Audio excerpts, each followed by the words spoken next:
It's me. We're here. We're playing a Disco Elysium. Hi. Hi, how are you? I've seen that people are making mochi in chat. That's incredible.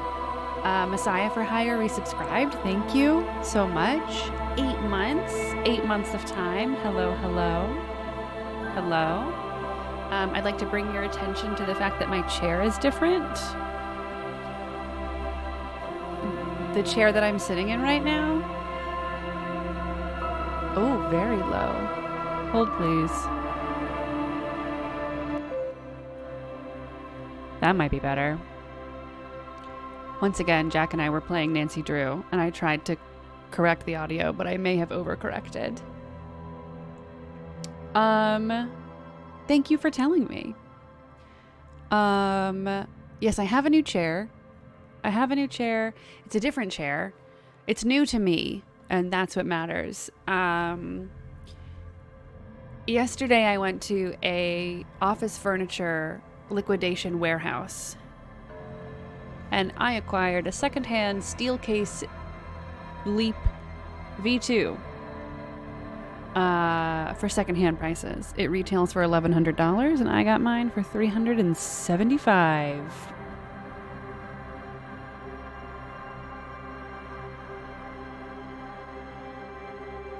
I love a deal.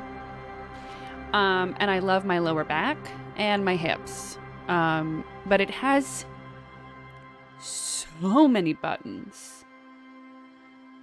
Office furniture liquid is definitely useful, but it sure could taste better. Boo. Boo. This chair has so many buttons and so many, slots. So I'm still figuring out, there are like so many knobs that I'm like able to turn. So I'm still figuring out like what is the best way for me to sit in this fancy chair. I recommend finding an office liquidator near you to get all the fancy equipment that you would like to have. Sir Driston, thank you so much for subscribing. 20 months on a 20-month streak. That's kind. That's kind of you. Good night, Hermit Slug. Oh, interact with the racist mug. We can do that. We're going to do a lot of inventory interaction today, I think. So I think that's how we'll begin today's stream. I'm going to go ahead, I think, and click the continue button, and then we can, oh, right. We're in the basement of this zone because we put a body in the fridge. Okay. So, and this is balcony day. Yes. Yes, it absolutely is. So we will be interacting with Balcony Man. We'll be going on a couple of adventures with Kim late at night. And we will also be interacting with our inventory because we were able to get our ledger open yesterday, but everyone warned me that I shouldn't open the ledger just yet. Excuse me, because it was going to be like a whole thing. And we had already kind of done a whole thing because we did a field autopsy yesterday. So there's a whole thing happening. So let's recap where we are so far and reacquaint you with the tools that you have at your disposal as a viewer. So we're playing Disco Elysium, and I'm going to try for a 5 to 6 sentence summary. We are a cop/detective who has amnesia. We woke up in, my brain's going Montparnasse. No, we woke up in Martinez, which is the, like a contested area of the surrounding area of Revachol, a fictional country and city, and the city has a history of being overrun by fascists, and then had a communist uprising. And then there was a huge war, and now we are basically run by a liberal UN, a neoliberal UN. That's kind of a redundant. And there is currently a worker uprising amongst the dock workers in Martinez. They've been on strike for like several months. And recently, a dead body arrived in the city through mysterious means, and that's the mystery that we are here to solve. It's very likely that the body has something to do with the dock workers. The union has said as much, that they were involved. And it's our job to discover who the body is, why it was murdered, who murdered it, who murdered them, I suppose, and solve the crime. Four sentences, 4 ideas, 2 more ideas. What are some more ideas?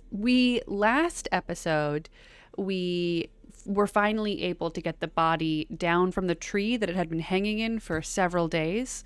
And we conducted a field autopsy of the body. But we had to get it into a fridge because I failed a check. And so we carried it to a fridge shaped like a bear in the basement of a nearby building. And we discovered through a very visceral, and I use that word on purpose, description of a field autopsy. We discovered lodged in the back of this body's head was a small bullet. Previously, people had thought that the body had been murdered by hanging, but now we have come to understand that it might have been shot by mysterious means. Robot Ghost, thank you for subscribing. Also on a 24-month streak, which is incredible. 24 months is 2 full years, which is incredible. So grateful that you would continue to hang out here for 2 straight years through intermittent streaming schedules. And Hermit Slug, thank you so much for saying so. I'm so glad that these streams and these VODs have been able to like be a space for you to hang out. And I'm glad that me reading everything out loud has made it easier for you. It's definitely something that I do on purpose because I know that like when I am watching streams, very often I'm like doing another thing, and I often wish that people would like read more things out loud or describe what they're doing. So I do that on purpose, but I also don't want to have the narrator reading things out loud for me, because then I can't stop and react like mid-sentence. Yes. Could they have been shot by a gun? Maybe. Could be. I'm willing to leave our options open. Could have been a gun, could have been somebody with with a vim and vigor, someone who really wanted to. It's very persistent, someone who is very persistent. Let me turn on my closed captions. They say they're closed captions, but they are, of course, simply subtitles or captions. Welcome. Yeah, someone just threw the bullet at high velocity. Something else that I would love to mention, 2 things. Number 1 is that if this is your first time joining us, I want to make very clear and explicit from the out that this game carries content warnings for many things. Discussions of bodies, dead bodies, swearing, drug use, sexual content through description, mentioning of sexual abuse, sexual harassment, and depression, alcoholism, drug use, suicidality, and mental illness, just off the top of my head. So I would if this is not the stream for you, you are welcome to head on out, come back when you're feeling better, and you are always welcome to leave at any time that you are feeling uncomfy. And we will always try to like acknowledge when we think that things are about to head in a way that we want people to feel more sensitive or more aware of the content that we're going to be discussing. And you are always welcome to like have a critical comment in chat, and we're always down to discuss. That should go without saying, but it's always important to make things explicit. Yeah, as Robotgo says, today we are likely to run up against some discussions of sexual assault/rape, and we will try to, although the game is already written, but we will try in our responses and the way that we handle that to be mindful.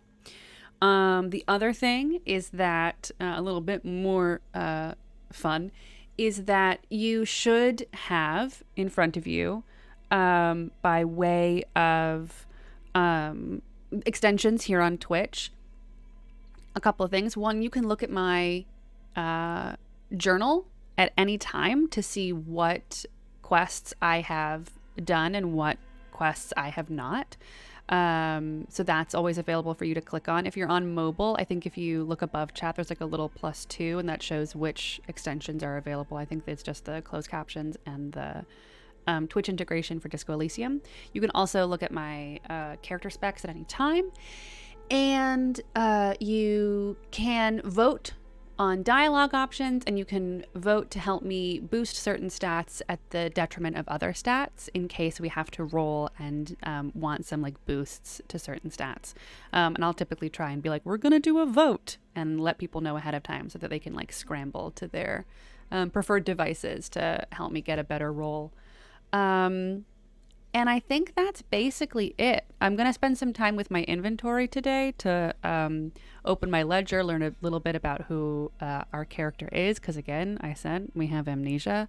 And although our character's name is meant to be Harry Dubois, we have decided collectively that actually our character is Raphael Alphonse Cousteau.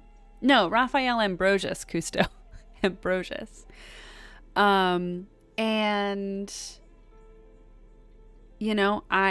it's my sorry cop, I think, coming out to say that's maybe I was Harry Dubois, but that's not who I am anymore. So I'm gonna put on my gamer wrist brace. Yeah, addiction and recovery are big triggers. Yeah, I mean for me as well. I love somebody very much in my life who is a drug user, was a drug user, and struggled a lot with substance abuse. And so I've been very open about that. And so I always try and be very mindful of like what I would notice and what I think viewers might notice too. We're gripping and ripping our LaCroix. We have a limoncello today, which I think I've mentioned in the past. We got our gamer wrist brace on, and we are ready to go. Let's do it. Okay, so I am going to begin with this ledger with our interactable because we have now the chance to open it up and see what's inside. It's currently 6:47, so I want to remember that at 9 p.m. we are meeting the smoker on the balcony who we think might have had a vantage point to see the murder taking place.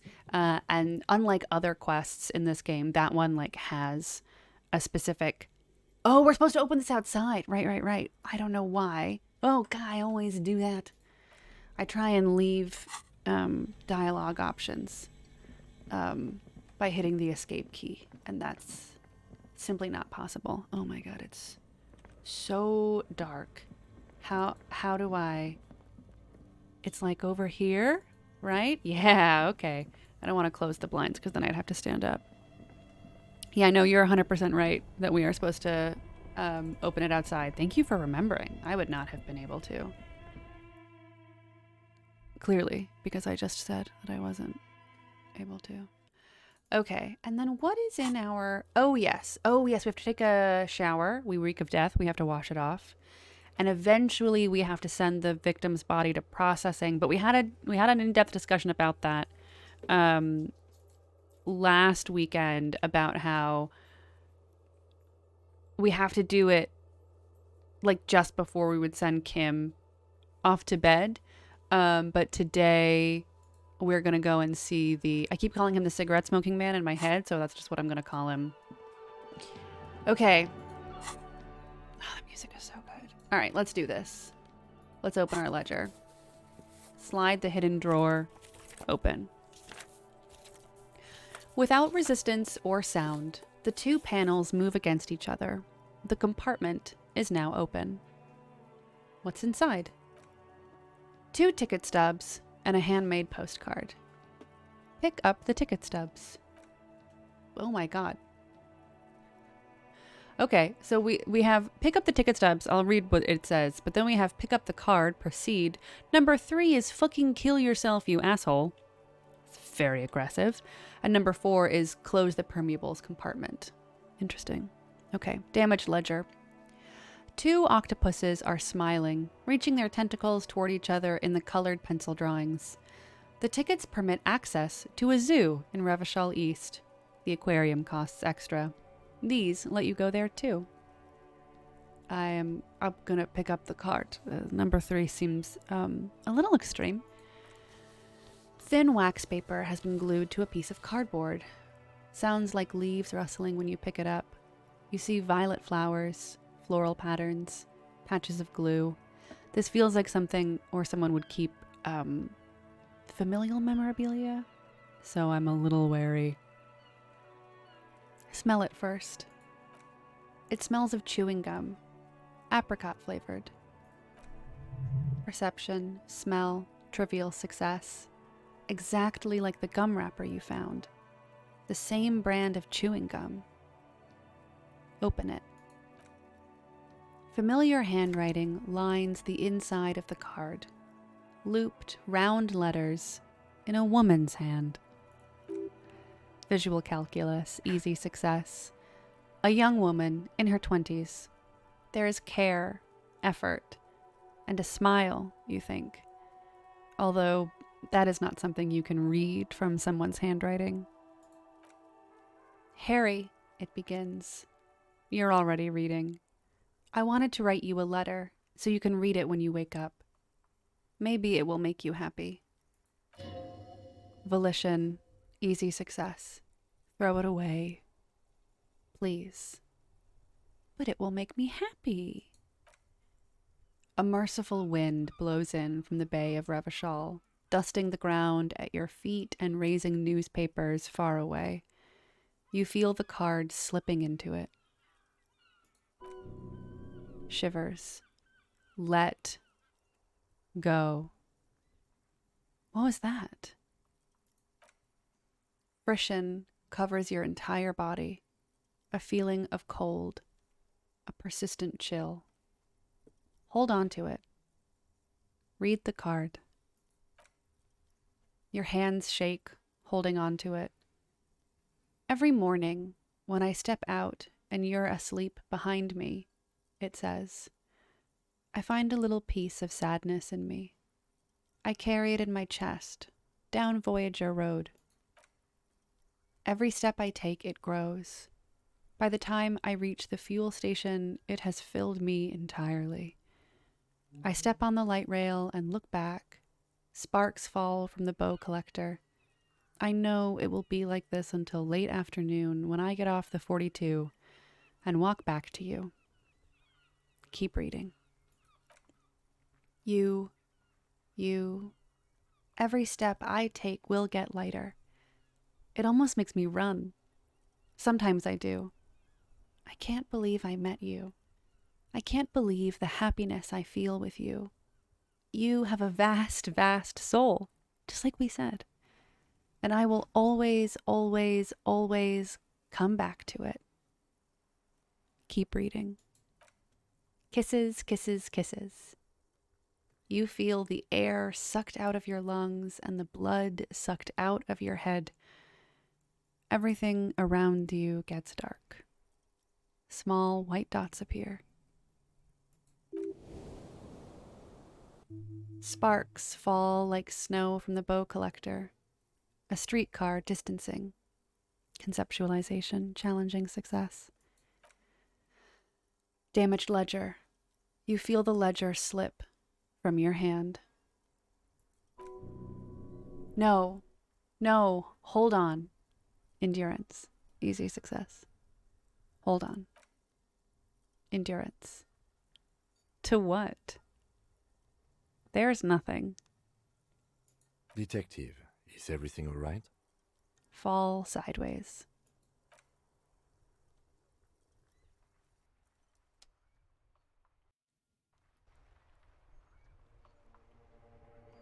Oh. Oh.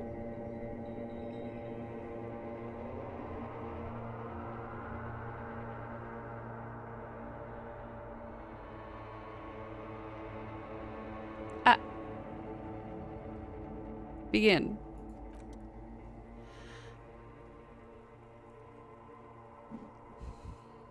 There is nothing. Again. Nothing? Nothing, sad brother. No treachery. Just blackout. If we missed the cigarette smoking man because we had to have a panic attack about what we found in our damaged ledger, I'll be so mad. Just lie there. Passed out. Well, almost nothing. There is the ground below you. That's still there. And the small light that's on. Fluttering. Somewhere in the basal ganglia. Who's that? That's me, Blue Eyes. That's me. And who was that? Oh, great point, Grey Grump. Who was what? He speaks of the sickening longing, the unwell emotion. Even in the darkness, he's grasping for it, still trying to hold on to the great sorrows slipping in the water. Slimy. Yeah, that's the stuff. Here, in the paleomammalian cortex, we call it the shadow. Oh! White morning, thought gained. Because it's always there. Perception, smell, medium success. Tell him! Tell him! Ah, yes. And in the olfactory system, they call it the apricot chewing gum scented one.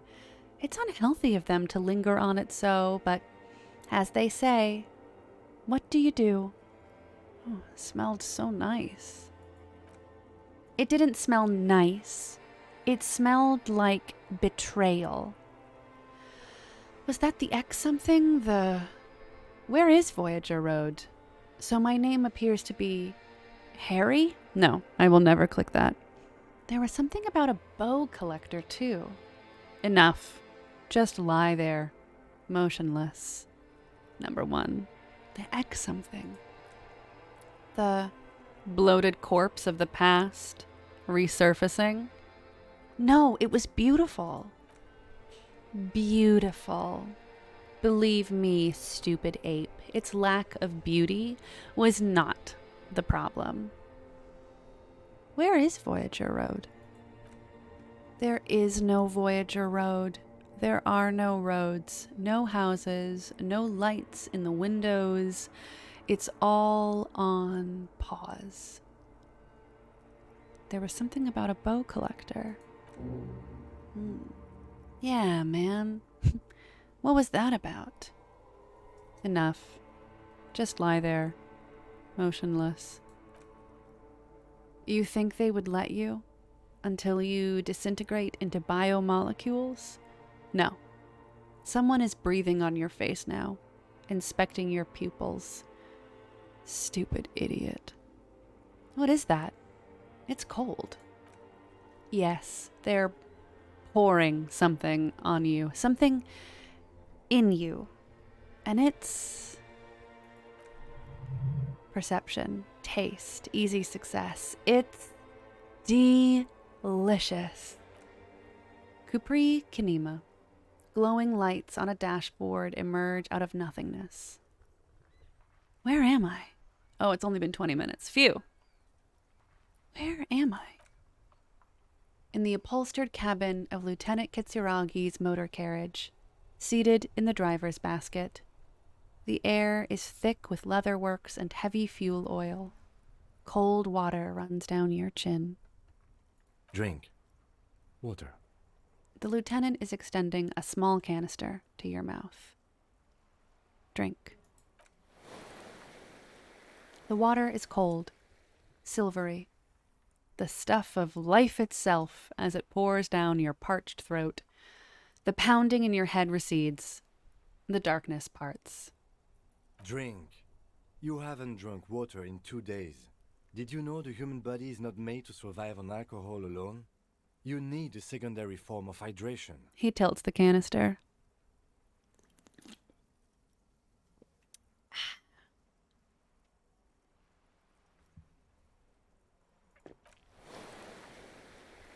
With greedy gulps, you down half a liter of cold water. Some of it spills on the driver's seat. The lieutenant pays no heed to it. What happened? I should ask you the same. You were reading your paperwork. Then you passed out. I carried you to my kinema to take you to a hospital. Then you came to. How long was I out? 10 minutes, maybe. I came in contact with the burnt-out ruins of the past, Lieutenant. I was dehydrated. It won't happen again. Fuck it. Start climbing out of the motor car. That's the one. Good. Nailed it. He hands you the waterlogged remains of your ledger. You dropped these. Are you okay to proceed? Let's solve this case. Good. Kim approves. Kim have emotions? No. The ledger of failure and hatred is a special item that can be used as both an interactable and a tool equipped in your held slot for skill bonuses. Oh, find it under the Tools tab in your inventory. That's so funny. The ledger of failure and hatred, +1 to Inland Empire, +1 to empathy, -2 to authority. Yeah, I'll hold it. Oh, look how sad he looks. Miserable. Currently have a -2 to authority, so we'll have to remember that. Oh, that's funny. And we have a new thought. We have 2. The bow collector. Sparks fall like snow from the bow collector of streetcar number 42. Slowly down the slope from Voyager Road and then east on the B206 across to the river, to where there are no closed factories or ruins. To study. At the academy. Electrical cables run overhead and the bow collector draws across them like a musical instrument. A flash. She's standing at the rear window, holding onto the rail, in a spring coat, waving at you. White morning. You see yourself from above. You're passed out on the blue tiles of the hostel room floor. Even from this distance, you can see your eyelids flutter at the mention of what? A great white object letting out its sweet smell like a lily of the valley. The little man's forgotten its name, but he still remembers the feeling. And look! He moves! The feeling animates him. He instinctively reaches out for the feeling's best friend, a bottle of Commodore Red. He puts on his disco clothes and gets smaller and smaller. Yeah, to it, I think I had a conceptualization, like a challenging conceptualization check. That brought me to that one. Hoo-wee! Okay, let's see what else is in our inventory. I think someone was wondering if we could interact with the racist mug. So we'll do that. We've also got the apricot chewing gum wrapper. We could read a couple of books. The handwritten note from the fridge. A white envelope with the fractured... No, it's just a white envelope handed to you by Everard Clare with some legal documents that we could read, which I think we already did interact with to try and figure out what the loophole was for the union's construction project. And then we have some evidence. But let's go ahead and interact with our racist mug. Oof. It's just a racist mug. What's there to read here? Not much. There's actually quite a lot to read into here. Look at all that content. Oh boy. Here we go. What are you going to say about a broken, tossed away mug that you dug out of the garbage? This mug is an example of prejudice. I'm going to use it as an example of what not to do. I'm going to push this into the face of every merchant I find and tell them, this is your inane ideology. This mug will be useful. By denouncing it, I can gain political capital to mask my badass hustling, i.e., fraud and embezzlement. This mug didn't belong in the trash. It was just a funny mug. Can't anyone laugh anymore? I guess I'll pick the neoliberal one. This mug is an example of prejudice. I'm going to use it as an example of what not to do.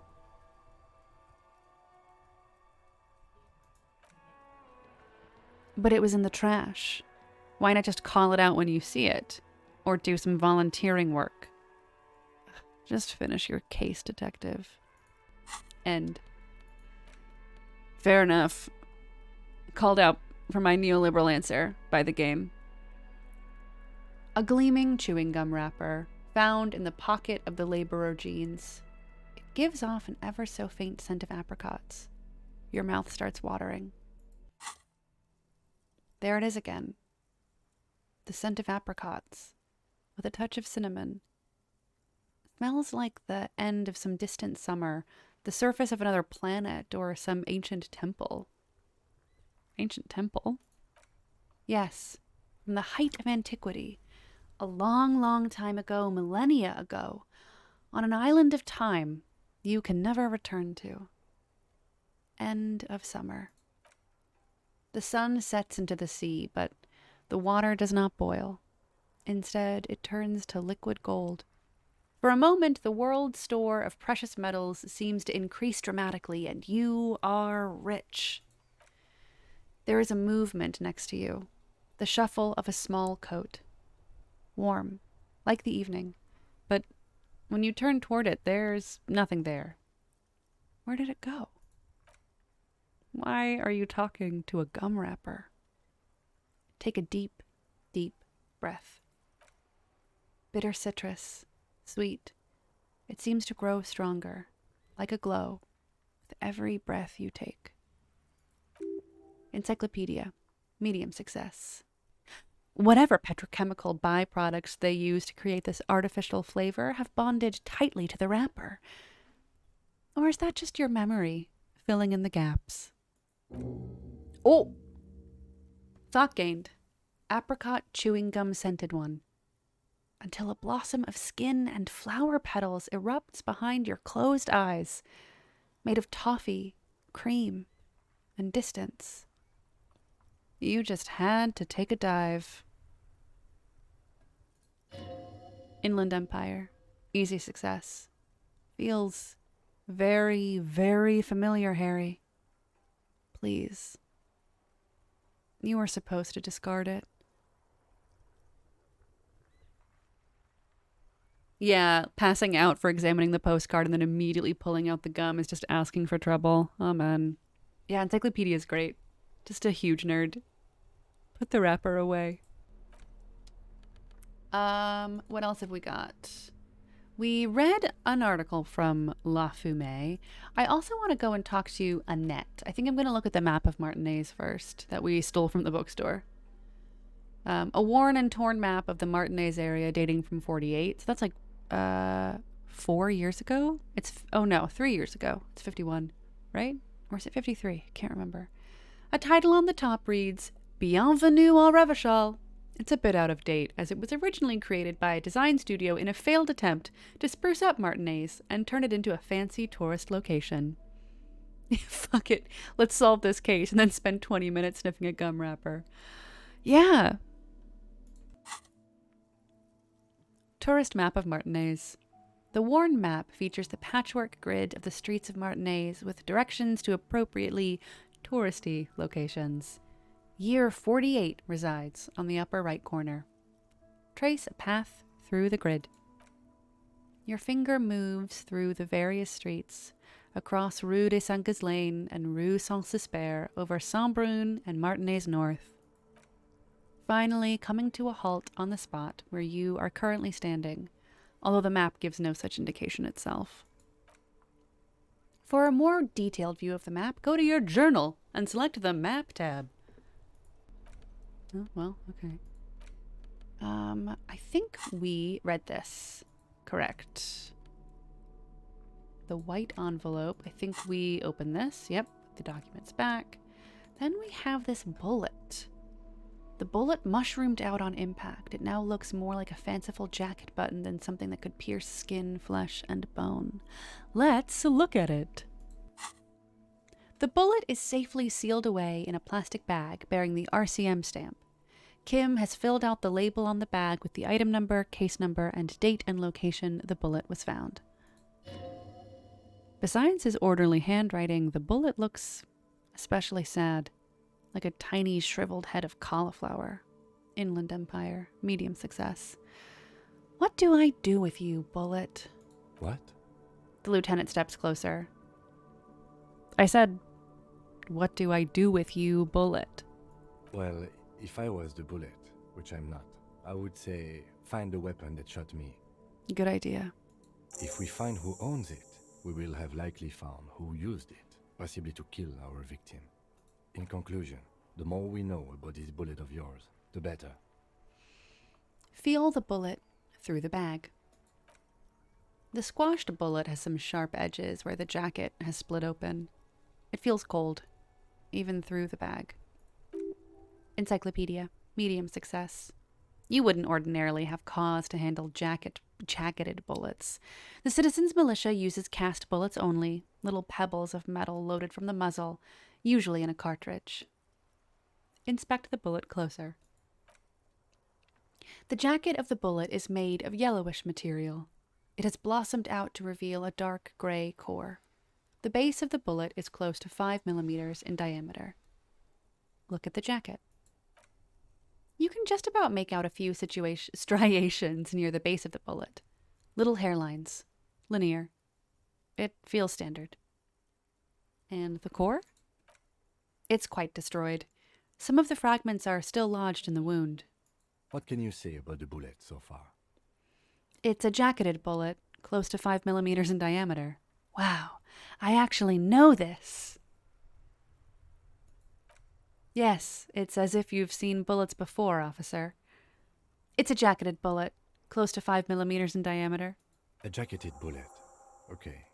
It would have been shot from a military-grade breech-loading rifle, not from a muzzleloader, like those typically found on the streets of Martinez. Encyclopedia, medium success. Highly unusual. The people of Revachol haven't carried breech-loading weapons like this for nearly half a century. Even the RCM uses ordinary and jacketed conical bullets. This is strange. Very strange. I like this, officer. Strange means unique. Unique means incriminating. We need to find the gun that shot it. I like this, officer. I mean, you could just take out the comma. I like this officer. That's me. Kim likes me.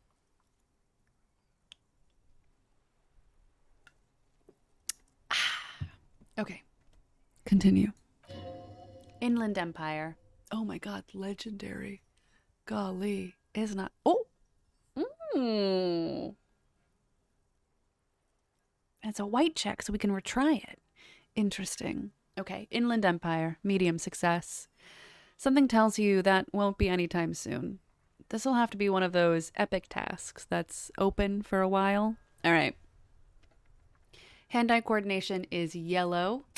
Yellow is motorics. So let's go ahead and vote to up our motorics and down our intellect, because we don't need to be smart to notice this, and see if we can't up our chances to pass this check. I'm going to push the button. It's going to come up. Let's do it. Up our motorics, down our intellect, click the vote button. We're good to go. 6, 5, 4, 3, 2, 1, and we're done. All right, let's see. 72%. You love to see it. Democracy in action? Fuck. Well, that's fine. You can't remember what happened last week. What makes you think you're gonna remember arcane firearm models? Good point, hand-eye coordination. I tried. Witch battery a whole year. Thank you so much for subscribing for 12 full months. That means a lot. Thanks, bud. Yeah, we do have a similar rifle on hand. We found it in a hollow in I was pointing at it on my screen. In this building, I think down in the basement. I think we found it in a hollow there. If I remember correctly. So we'll try this again. The bullet has nothing more to say. Put it away. Beans. That's fine. Find the murder weapon. Will do. And then we have another thought. The apricot chewing gum scented one. You have found a trace of entity who's been stalking you across the plains.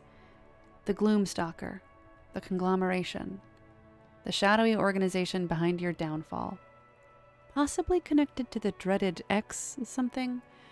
Granted, it is impossible to determine its true identity, but you can remember where you first smelled its treachery. Yes, use the Tutti Frutti gum wrapper. Reconstruct the day you first breathed in her untrustworthy atoms. -1 reaction speed, living in the past. It's fun. Okay, so we currently have 3 skill points going around, which is a crime. We need to up something. And I think we should open 1 slot in our thought cabinet. We should up some kind of skill here. And then we should maybe consider thinking about something new, is my guess. That's my one for. And it might be Shivers, maybe Inland Empire. I do like those. Conceptualization is great. It's such a strong skill that I have in it. So that's great. Yeah, hand-eye coordination so we can get the bullet. Yeah. Yeah, let's do it. Mistaken Bigfoot, thank you so much for subscribing for 3 months.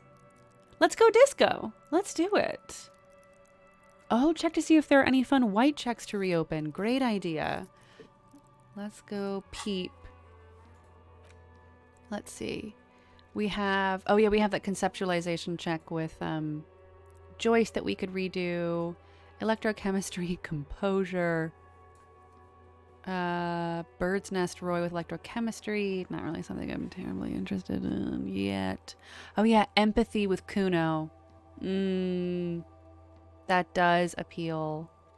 Sight for the cafeteria window, but it is not time yet. Godly authority, which we also won't be able to do again. Hand-eye coordination with the fractured bullet. Yeah. That might be... Scrolling. Physical instrument could also be helpful, but I'm mostly interested in being like a weedy little nerd.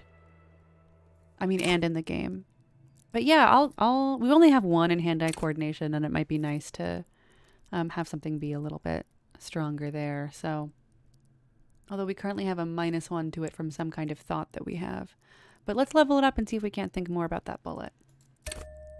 Accept changes in clothes. Let's do it.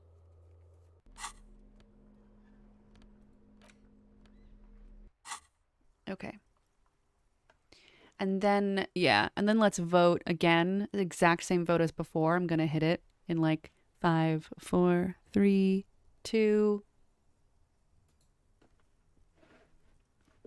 So that's up to Motor X, a minus to intellect, and then the vote button.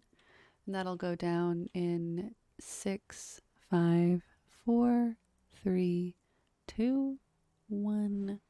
Bingham. Okay. Oh, yeah. 83%. Come on. Yes. You love to see it. Hand-eye coordination. Legendary success. A rifle.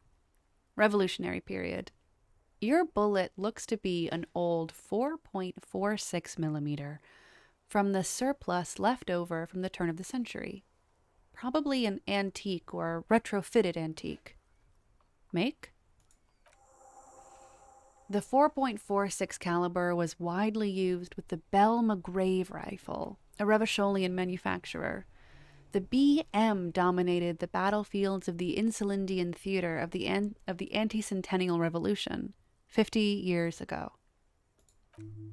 Incidentally, you have such a rifle with you. The dusty old thing you found hidden in the basement below the commercial area. It's unusable, sadly. If it were, the bullet would probably fit the chamber. Is anyone still making these rifles? No, but Ziegler, a major firearm manufacturer, ended up with a surplus after the war, so there are still a lot of these old military rifles floating around, usually broken. The quality was appalling. Who uses Bell McGraw rifles these days? Antiques enthusiasts, guerrilla fighters in distant countries, a few lucky jamrock bangers. You're looking for the same thing you found in that hidden weapons cache, only in working order. What are you thinking? Bullet? The lieutenant jots something down in his notebook. Yeah, I am a little walking encyclopedia detective. That's my play. My Major League Gaming, MLE, Major League Encyclopedia.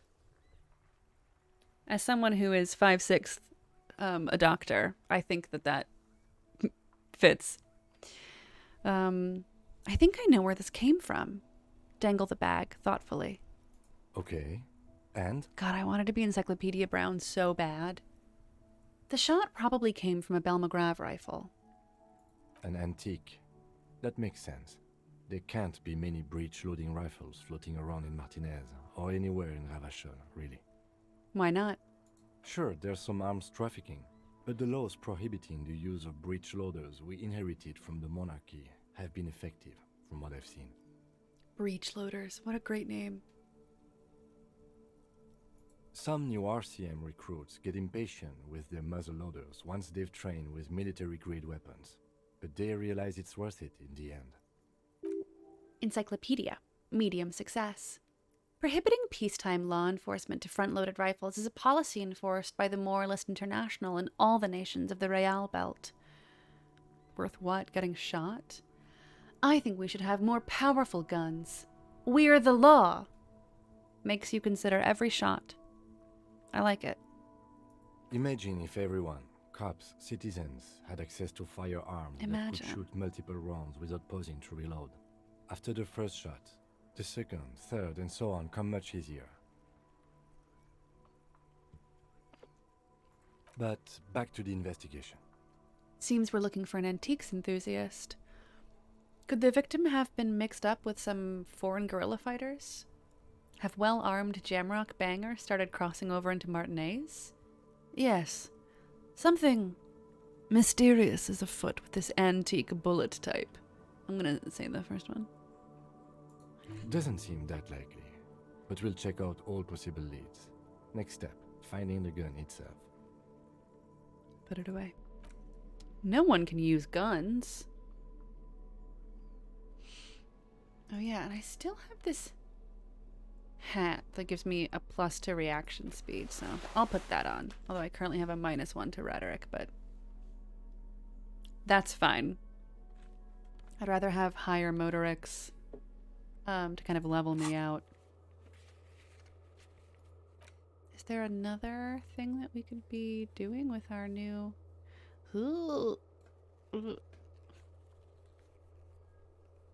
My scroll wheel. Oh yeah, let's go talk to Annette. Hi, Annette. We went into the commercial district. Hello, sir. How is the investigation going? Found any curses yet? Yeah, I found a way into the doomed commercial area. Oh, that's great! I hope exciting adventures lie ahead. And maybe you can help Mother become less afraid. Okay, my composure is 3. Mm. And I currently have a bonus from an item somewhere, so...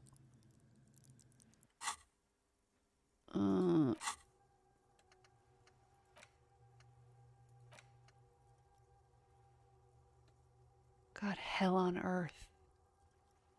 Jeez. It sounds miserable. What is this thought? Golly. Check my clothes, yeah. Oops. Okay, bye. I don't know that I have anything to give me more composure. Electrochemistry, sure. Logic, no duh. Esprit de corps, drama, suggestion, physical instrument, logic, half-light, inland empire. What shirt am I wearing? The white satin shirt. There's an inter-isolary dress shirt. They probably look the same. Oh, they look very slightly different. I'd rather have that conceptualization because I get more XP from that. I mean, we could just give ourselves a Motorix boost again. Surely. My Motorix is so low. Let's do it. I'm probably gonna fail it. I'm so sorry, Annette. I'm trying to keep my composure, I swear. 5, 4, 3, 2, 1. Okay, let's just try it. No, I failed to deduce anything substantial. I'm a detective. I deduce that you are very small. Come on, don't be silly. That's not a proper deduction. She rolls her eyes. Damn. Sorry, Annette. I'm sorry to let you down.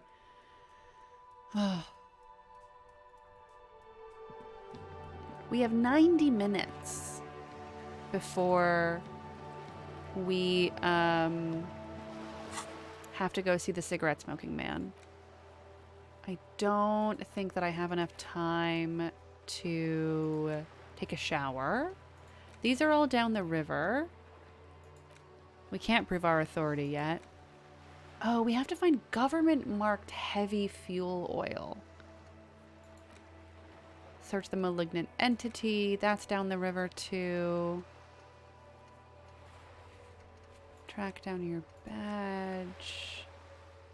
May take a while. Joyce's info on the lynching. Victim's tattoos.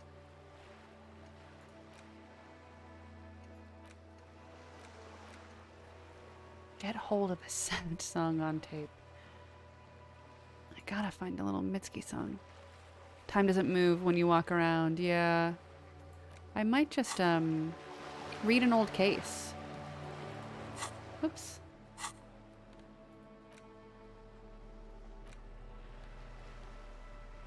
Oh, I don't know that I can anymore.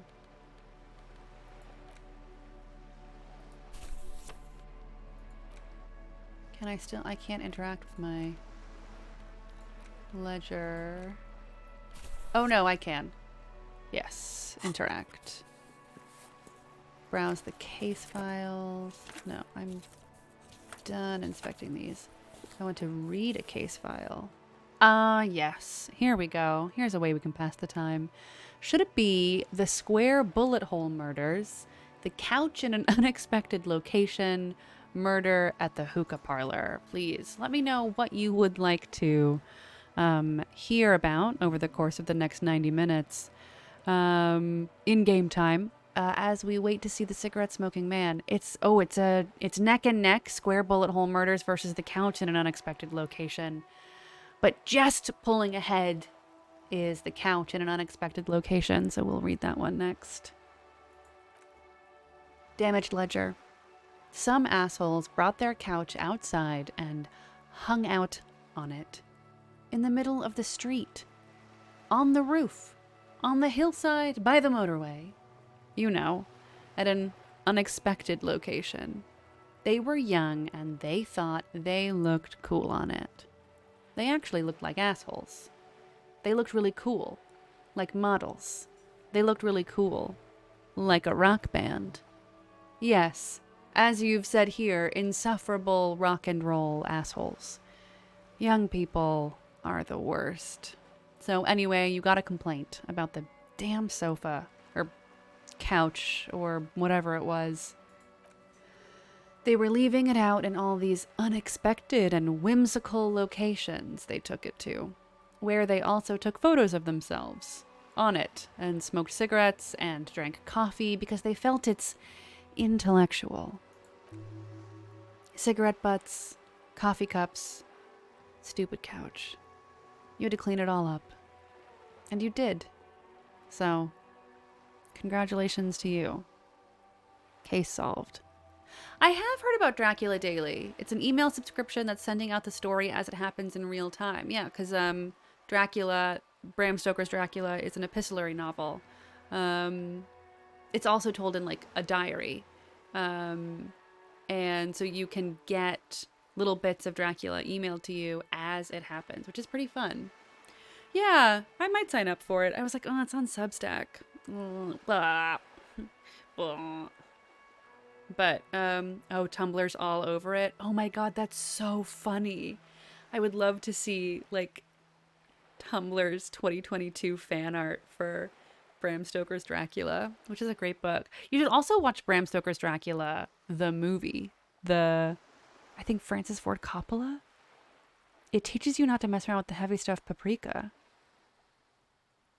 Yeah, it's on Tumblr, but I'm not fucking going to Substack. Yeah, exactly. That's kind of how I feel about it. I could just, I don't know, check the book out of the library. Libby.app. And then read it one bit by bit. Sweet dumb Jonathan. Yeah, I want to dress up. Personally, I think I should dress up as Keanu Reeves, as Jonathan Harker? Jonathan Harker? Who's Jonathan Harkness? Yeah, Jonathan Harker. Who is Harkness? Or am I just thinking of... What am I thinking of?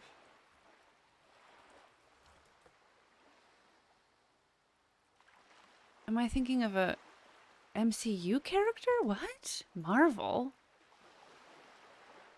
Oh, maybe I'm thinking of Agatha?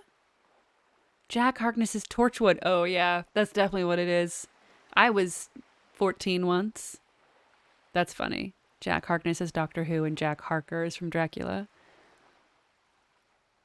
That's so funny.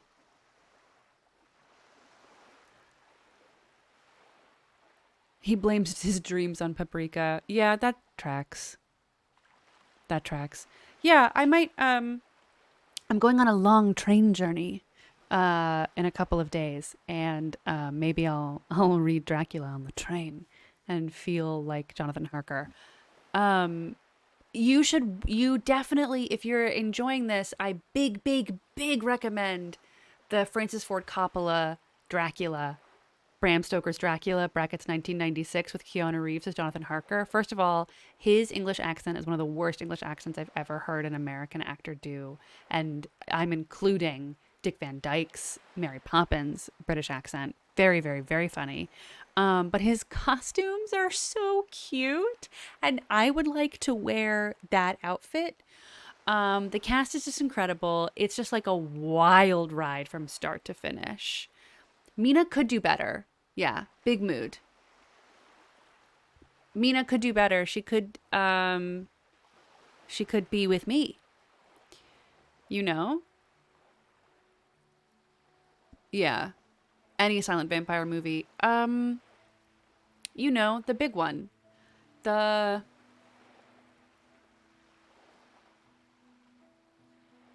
It's called Nosferatu. That's the one. I remembered it. I pulled it out of the depths of my brain. Yeah, it's very fun. I like seeing Keanu Reeves and Winona Ryder together. That's very cute. But oh, somebody's now playing a game.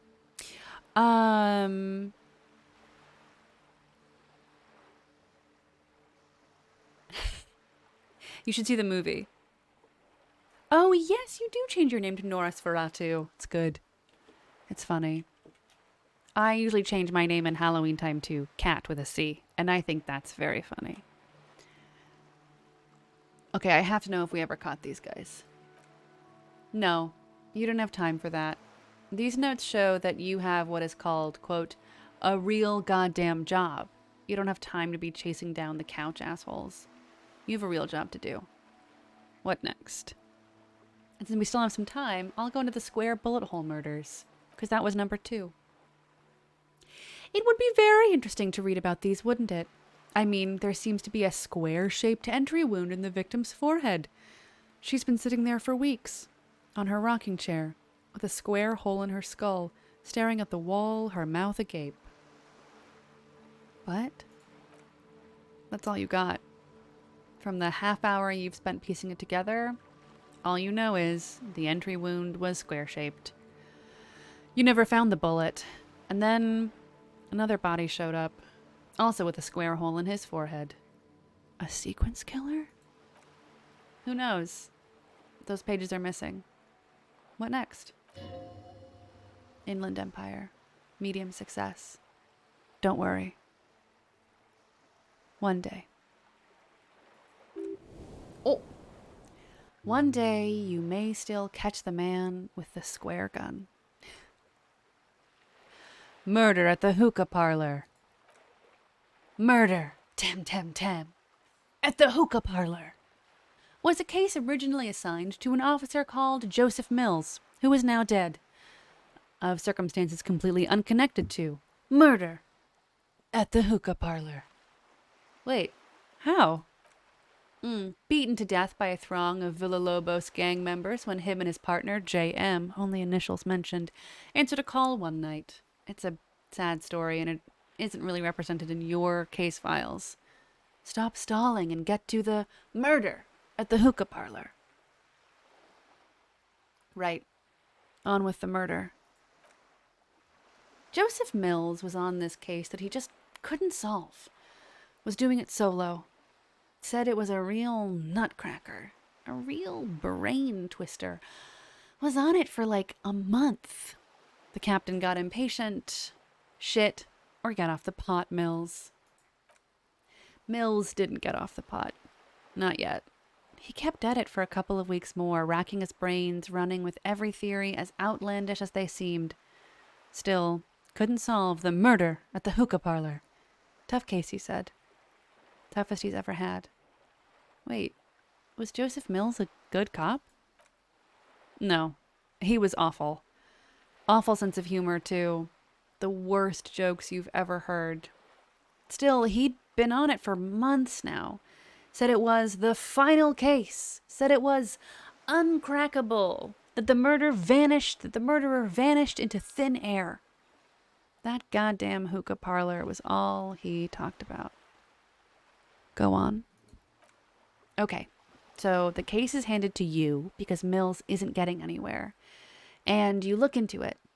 Here's the setup. A young man is found dead in a hookah parlor. You know those places where you go and smoke bubblegum flavored vapor all day? Really stupid. Yeah, so anyway, young man in his 20s found with his skull busted open, right on the floor of the hookah parlor. No one else is there. Only client that day, in perfect health, too. Some kind of movie producer. No one enters. No one exits. He's just sucking on his watermelon hookah all morning, all noon, like he usually does. He's irregular. No calls, nothing. Just sucking on the hookah until 3:45. Then, bam, he's dead on the floor with his skull busted open, blood everywhere. What happened? How can it be? Mills has no idea. Invisible assassin. Movie deal gone sour. Girl at the counter did it. Nothing fits. Eerie. Man just dropped dead. So, you go to the parlor. And you see the cushions on the table. Table's low. Heavy. Really sharp edge. He sucked hookah. Stood up. Passed out. Hit his head on the table and died. See? You can't even read the thing without solving it. Yeah, it was that. Turns out hookah does something. It turns off your brain's oxygen supply. And you don't notice it until you get up to go to the bathroom. And that's what he was, and what was he doing there for 6 hours? Smoking hookah. Didn't you hear? I don't know. Trying to come up with a movie script, maybe? Anyway, that was murder at the hookah parlor. Joseph Mills wasn't a good detective. And about 30 minutes has passed piecing it together. Next, I can revisit this. Put the case files away, put the ledger away. Off we go, buddies. It's 9:21. 21:21. That's lucky.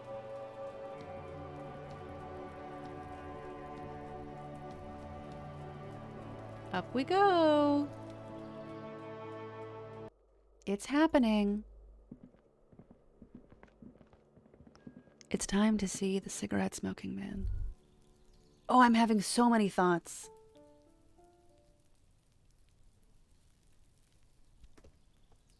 One of them is pulsing. A maroon glow of light pollution rises from the east. You hear distant traffic. Night is falling on the city. What is this? The curtains shift just a little. Someone is watching from within. I know there was an autosave, but I'm going to do a quick save. Just because the game did break that one time. Hello. Not everything that needs to be said needs to be heard. Oh, Kim is glitching. In a little spin. Gendarmerie, you found me. The young man on the balcony gives you a bright smile before taking another drag from his cigarette. His slender figure is backlit by city lights, its distant streets and motorways flashing like diamonds. Oh, right. I didn't open up a new... I'm going to unlock a lot, and I'm going to start thinking about... I'm going to do rigorous self-critique because it's the longest. Oh, wait, no. Bow Collector is technically longer by 10 minutes. Yeah, I'll do that one. Even though it gives me -2 authority. I'm probably going to need to be authoritative with this man, but off I go. Empathy. Medium success. It feels like a Friday. He seems to be in a good mood tonight. We got your hint. Found the key right under that stone. Beautiful. He replies, smiling. As he looks at you, something sparkles in his eyes. So tell me, are you here to make things right again? That's what I'm aiming for, yes. Honestly, I'm just trying not to screw anything up. I'm not going to make things right. I'm going to make them spectacular. Or, ignore his question. I was hoping to talk to you about a possible witness. Your balcony overlooks the murder scene. Number 1. That's what I'm aiming for, yes. Beautiful. He says again. A nearby street lamp casts shadows on his chin, drawing out the slender cheekbones. I have some good news for you. My Sunday friend is visiting me tonight. I told him about you and he'd like to say hello. Step in. He's already waiting. He nods towards door number 28. By the way, I'm really digging the view here. Is it Friday tonight? It feels like it's Friday. It's Tuesday. Why would I want to meet your friend? Very well. I'll talk to him. But first, I want to talk to you. I have so many questions. I'm going to talk about the view. That's why I chose this place. Martinez is special, isn't it? He looks away, his cigarette end glowing in the dark. Wait. Suddenly you are digging things? The lieutenant whispers to you, shaking his head. Yeah, I can dig things. Is it Friday tonight? It feels like Friday. Yeah, it does feel like the end of the week. Such gentle weather. And why would I want to meet your friend? Trust me, you do. Very well. I'll talk to him. But first, I want to talk to you. I have so many questions. That's nice, but I don't have anything to tell you. It's my friend you're looking for, not me.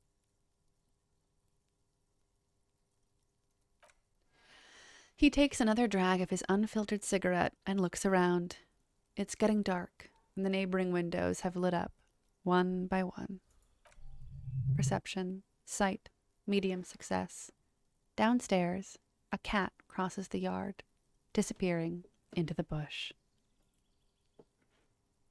Besides, I've got to run. No. He's going to leave you alone again. That's sad. Run where?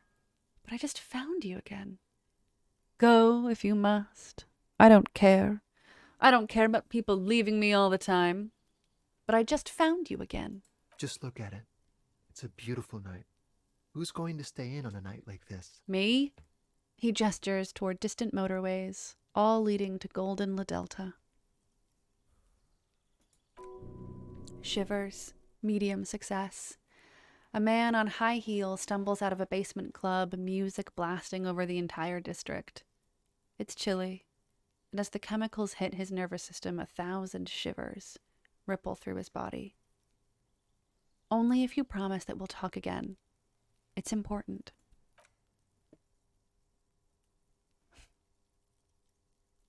Kim Kitsuragi, something flutters in the corner of the lieutenant's mouth as you're saying those words. Something flutters? Something flutters in Kim Kitsuragi's mouth?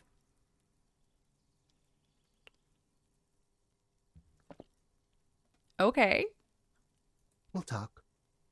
Just not tonight. The smoker assures you, brushing his hand through his hair, through the hair. Take care, all right? Oh, he walked right through Kim. That's how much he doesn't care about him.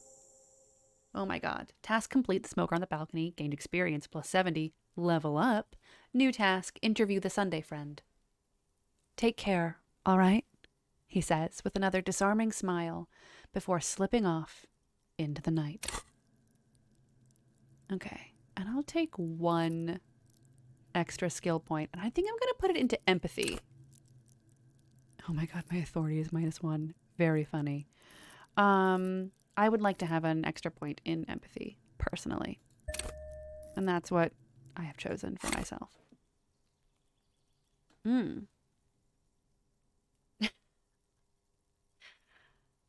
Who, yeah, exactly. Who other than Twitch streamer and PhD candidate, me, could stay in on this beautiful Friday, Tuesday night? I agree. Kim is picking up on subtext that Raphael doesn't even know exists. That is very true all over. Yeah. Mood.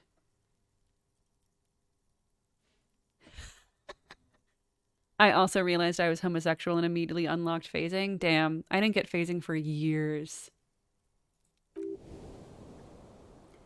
And he's gone again. Looks like it's becoming a theme for him. He's always leaving. Why is he always leaving, Kim? There's something so different about him that I just can't put my finger on. Let's go, Kim. We have to interview his Sunday friend. Why is he always leaving, Kim? Who knows, detective?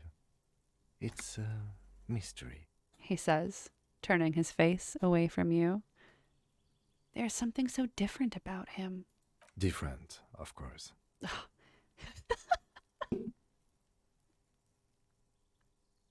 These are all great options.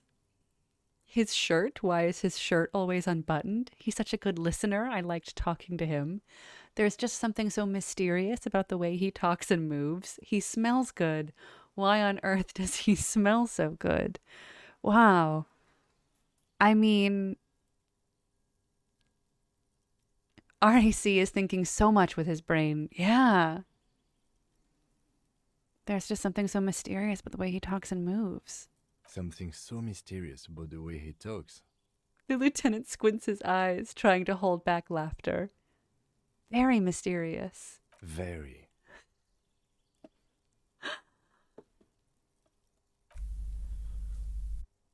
Come on, detective, let's go. We've got a potential witness to interview. His Sunday friend, remember? He knocks at the apartment door before you. Oh no, a narrative left hook. Uh-oh. It's probably going to be sad and devastating, isn't it? Oh, many things in this apartment. Many things. Okay. A quarterly business magazine.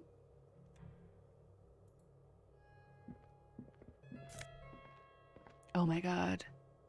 Party Dragon silk robe? Yes. An old photo of the same apartment, dated year '01. Expensive men's perfume lingers in the air. Whoop, whoop, whoop. Oh. Oh, a Samarin conical hat. Okay. What's in here? An empty ashtray. Dishes soaked up in a pot. Flyers for underground parties. Dates for open lectures at a local university. Ugh. Who goes to lectures? An exquisite canopy bed made of metal. Buckets of paint on a layer of old newspapers. And then I think that's all I can get to. Yeah, okay. And then so now... all of this is perfectly normal. A bit mundane, if anything. Okay. Just gonna... +1 drama. Become the dragon. +1 electrochemistry. Become an addict. In a strange bathing robe. This sleazy, silky bathing robe, in vibrant blues, features a roaring dragon on its front, ready to take off into the night. A red belt has been provided for fastening. It's culturally insensitive, but only for people who are not from Seoul. The real Soulites probably don't care. Oh, Seoul, I think they say in the game.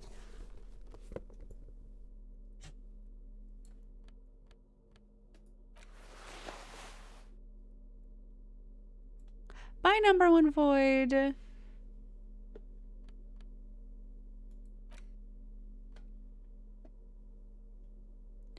This tawny cone-shaped hat looks like a beacon of Samarin wisdom, its straws sticking up like antennas. Thank God you can't really see people's reactions when they see you strolling around in this incredibly insensitive headpiece. This is quite a look. I think I gotta put on the fingerless gloves. Yeah, and then the sub-insulindic rendezvous. Sunglasses. And the... yeah. Yeah.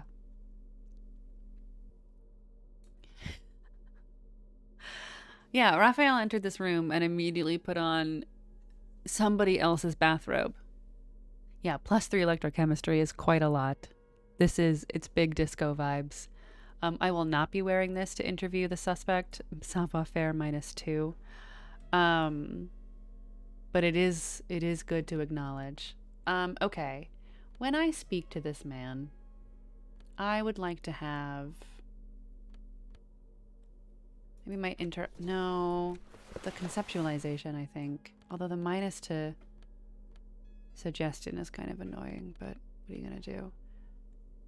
The laborer genes, although minus to savoir-faire or minus to reaction speed.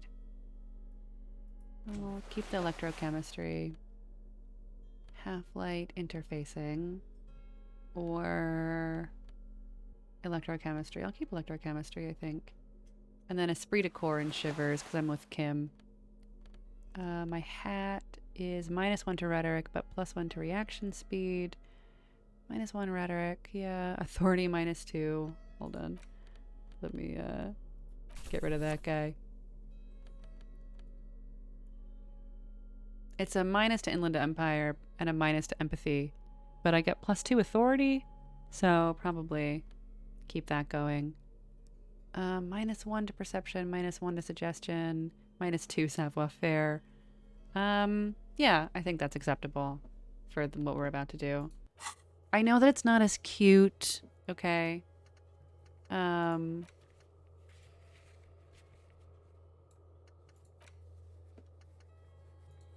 know why that had an exclamation point next to it.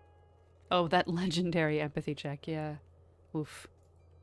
Alright. Let's talk to this guy. Officers of the Revachol Citizens Militia. The man in business casual removes his cufflinks. My name is Charles Vildrouin, and I am an official with the coalition government. I work for the Institute of Price Stabilité on assignment from Sur-la-Clé. I heard you talking to my friend outside. Very good. Super. I am here to assist you in any way possible. Ask me about the hanging. Hanging? What a drag. He seems like a cultured gentleman. You should ask him about the finer things. Before we go on, I absolutely have to inquire about this canopy. Show him the silk robe. Before we get to that, tell me where you got this beautiful silk robe from. Show him the Samarin hat. We'll get to that, right after you tell me the story behind the black Samarin hat. Well, I gotta ask about the robe. Oh, we got it from an atelier in the East Delta Commerce Center. Personally, I think it's a little culturally insensitive, but the material is great. Sadly, the shop is now out of business. That's really all I can tell you about it. He forms a little rooftop with his fingers. Cold air sweeps in from the balcony. The lieutenant takes out his notebook and nods to you to proceed. What's an official like you doing in Martinez? The coalition is only looking out for the price stability. Inflation is a killer, like a heart disease blocking the normal circulation of the economy. It must be controlled. He raises an index finger. The economy impacts the entire international community, which is why it requires international oversight. Oh, man, a lot. Okay, but what are you doing here in this apartment? Well, I'm renovating it. It is an interesting project. The building used to be a 12-story skyscraper before the cannons took the top 4 stories off. This, of course, happened when the coalition forces landed here. You could say I'm undoing some of the material damage the international community caused when we arrived here. So you're some kind of bureaucrat? Yes, as I said before, I am a commissioner from Sur-la-Clé working for the Institute of Price Stabilité. This is one of the main projects of the Moral Inter. He glances at his watch. Encyclopedia. Medium success. Wait, there isn't actually an Institute of Price Stabilité, is there? Or maybe there is. God, it's impossible to understand whether someone from the Moral Intern is joking or not. What is this international community? La communauté internationale is what Revacholians colloquially call the coalition. In other words, the nations that stopped the disaster of the revolution. The disaster of the revolution. Yeah, rancid vibes. What is the price stabilité? It is the most important thing. That doesn't tell me anything. It's the central goal of any sound monetary policy. Maintaining the price stability is essential to maintaining high levels of economic activity, which is essential for maintaining high levels of employment, which is essential for maintaining the social stability. Basically, it makes sure the price of bread doesn't change. Précisément. Too much inflation, bread becomes too expensive. Too much deflation, it becomes too cheap for bakers to produce. That's why the Institute of Price Stabilité works to keep inflation just below 2%. Below 2% of what? But not too far below, no. Too below is also bad. Below, but close to 2%. You're not answering my questions at all. The coalition believes in the importance of informing the public about the benefits of the price stability. Transparency is one of our principles. Would you like an informational pamphlet? Okay, sure. Give me a leaflet.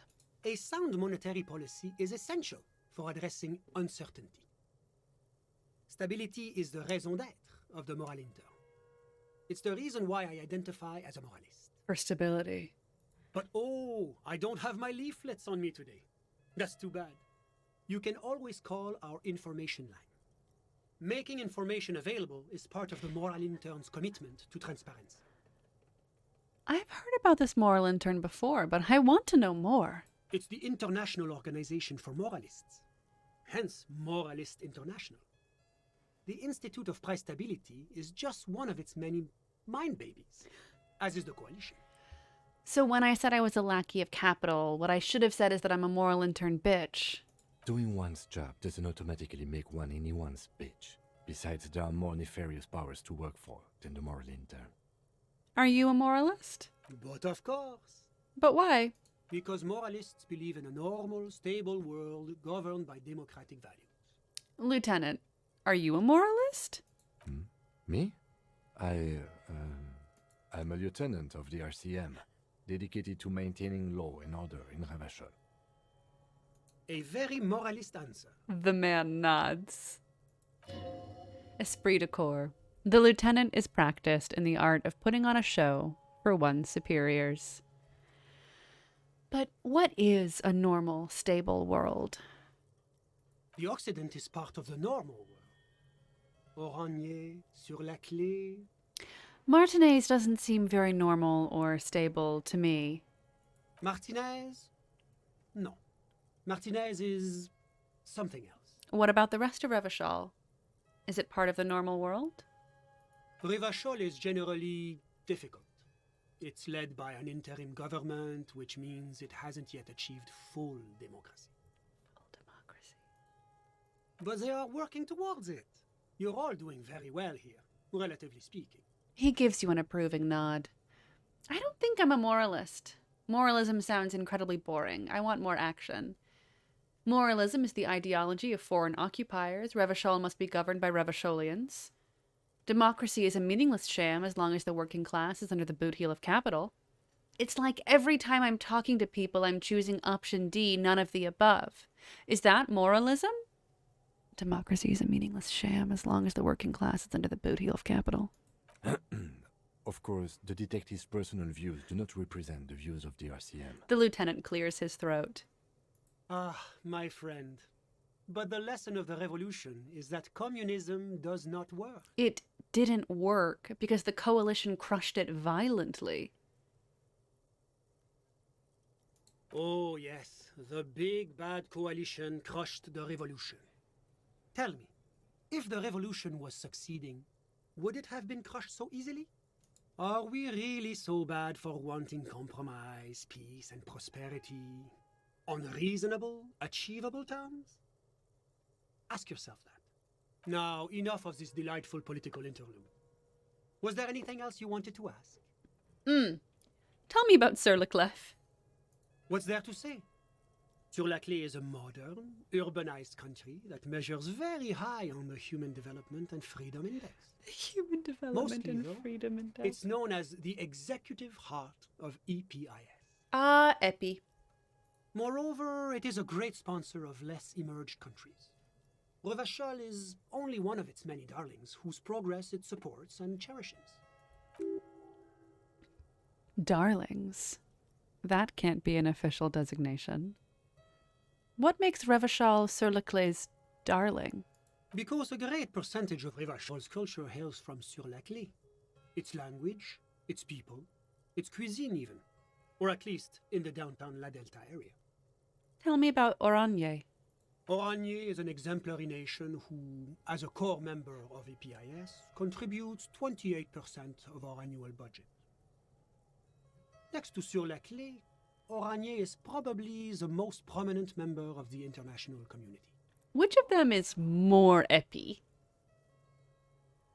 Okay, but outside of EPIS, what is Oranje? Oranje's economy is one of the most advanced in the world. It has Dude loves successfully transitioned economies. From heavy industry to advanced services, and generally acts as an engine for sustainable change in the international community. But that didn't tell you anything about Oranje. Can't you just talk like a normal person? About what? About Oranje. Just tell me what it's like there. Oh, it's very urban and very well organized. Their streets are clean, their horse cars run on time, the people are polite and efficient.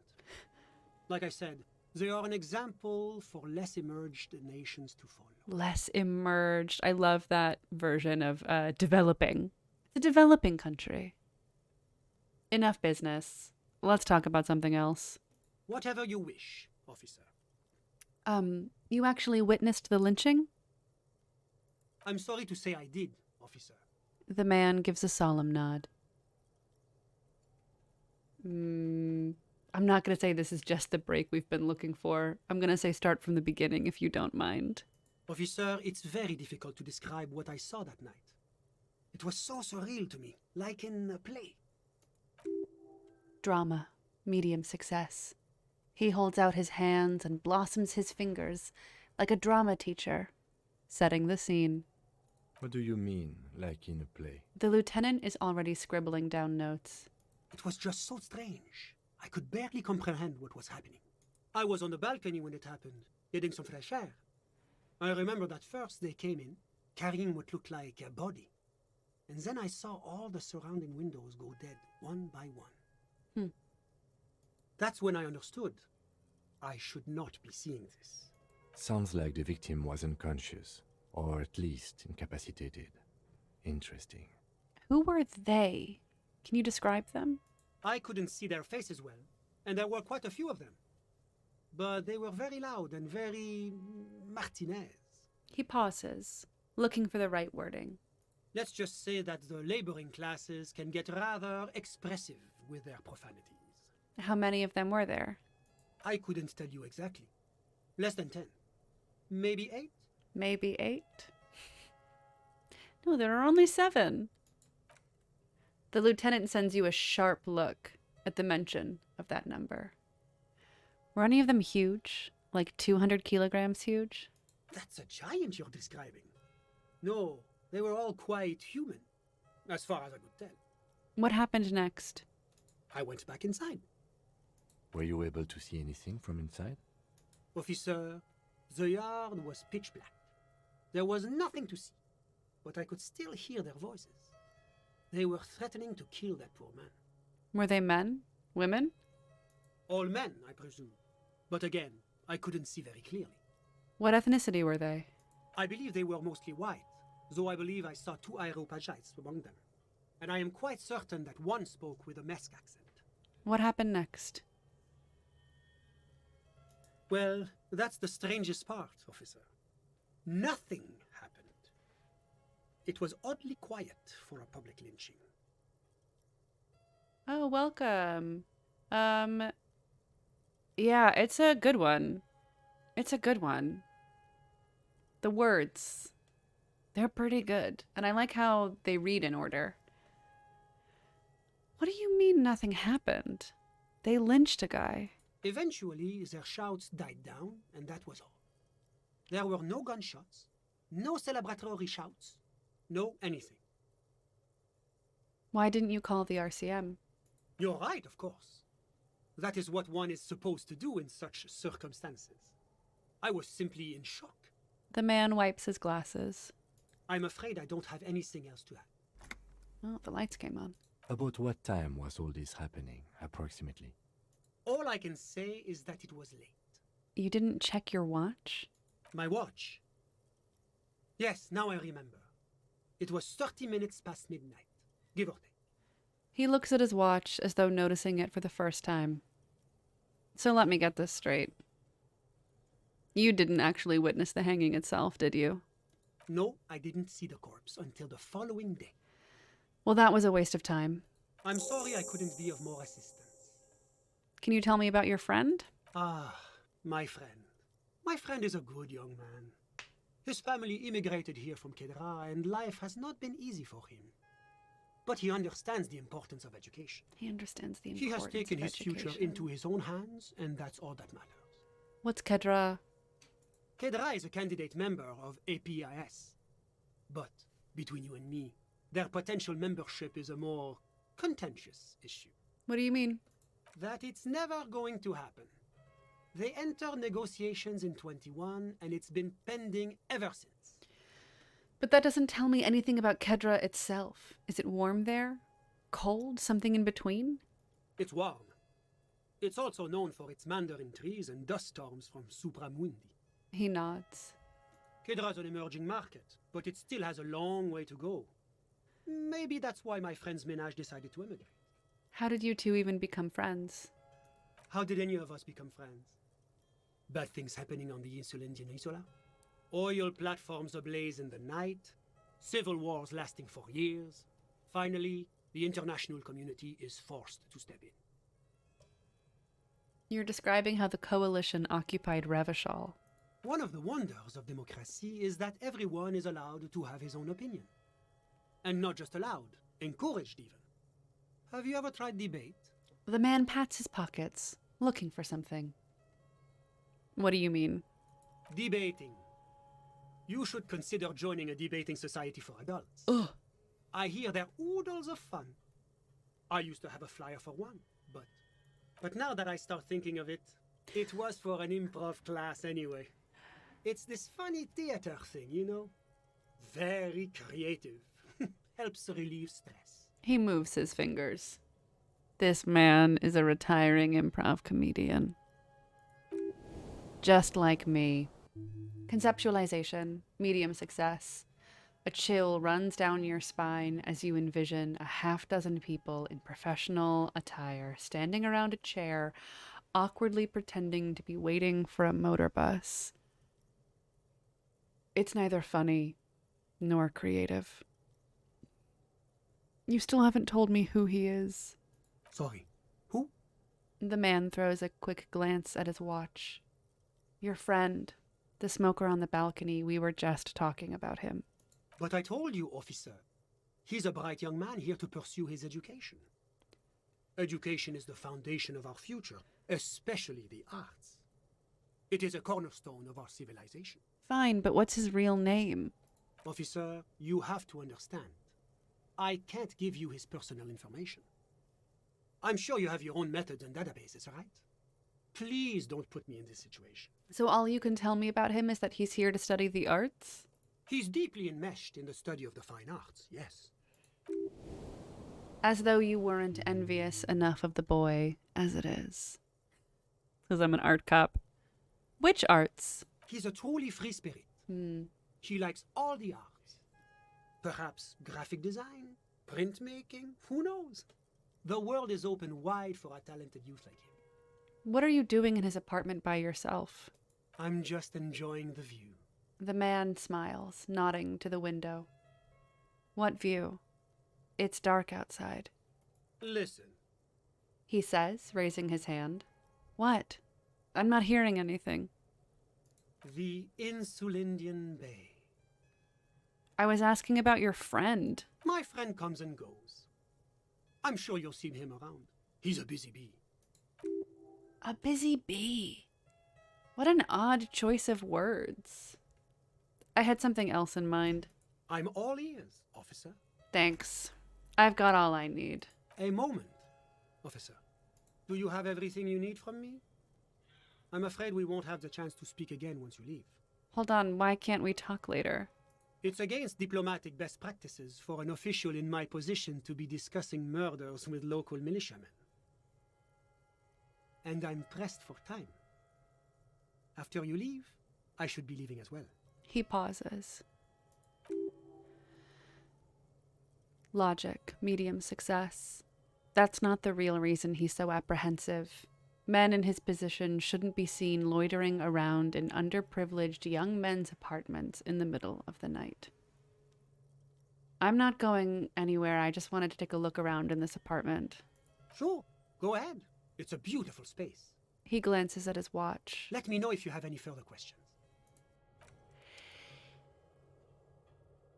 Why did I come here? Where is the cigarette-smoking man? And who is this guy? Why am I speaking to this man who talks around in circles for exactly 1 Was there hour? anything else? My friend. What about him? Sorry, but I told you, officer. He's deeply enmeshed. He's a truly free spirit. I'm all ears, officer. Of course. I don't know what else I would ask him. Is there something else that I should ask him before I go? Like, this has just been useless. None of this is weird. No, some of it is weird. For some reason, I'm German and you're French.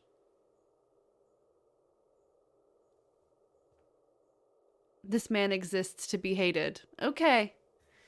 Well, that sucked. And I'm leaving. Great. That blew chunks.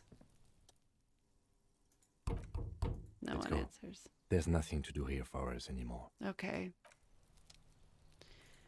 Oh. Some of the stuff he told you about the lynching will give you bonuses on other checks. Fair.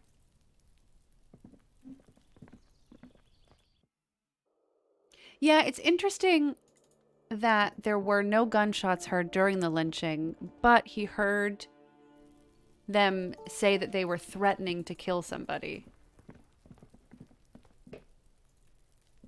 Hi, Kuno S. You should go home. It's 10 p.m.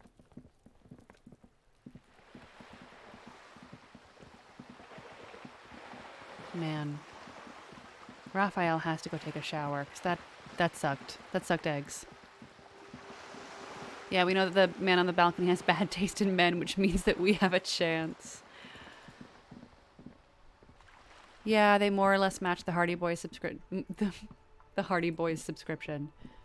Oh, wow. Look at the light coming from within the boarded up windows. That's so good. All right. I don't know. We should see if Kim has anything new to say. Ugh. One day we'll do karaoke. I'll chat with him outside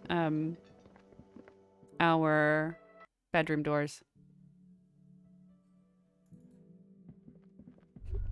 Oh, I'm having a thought.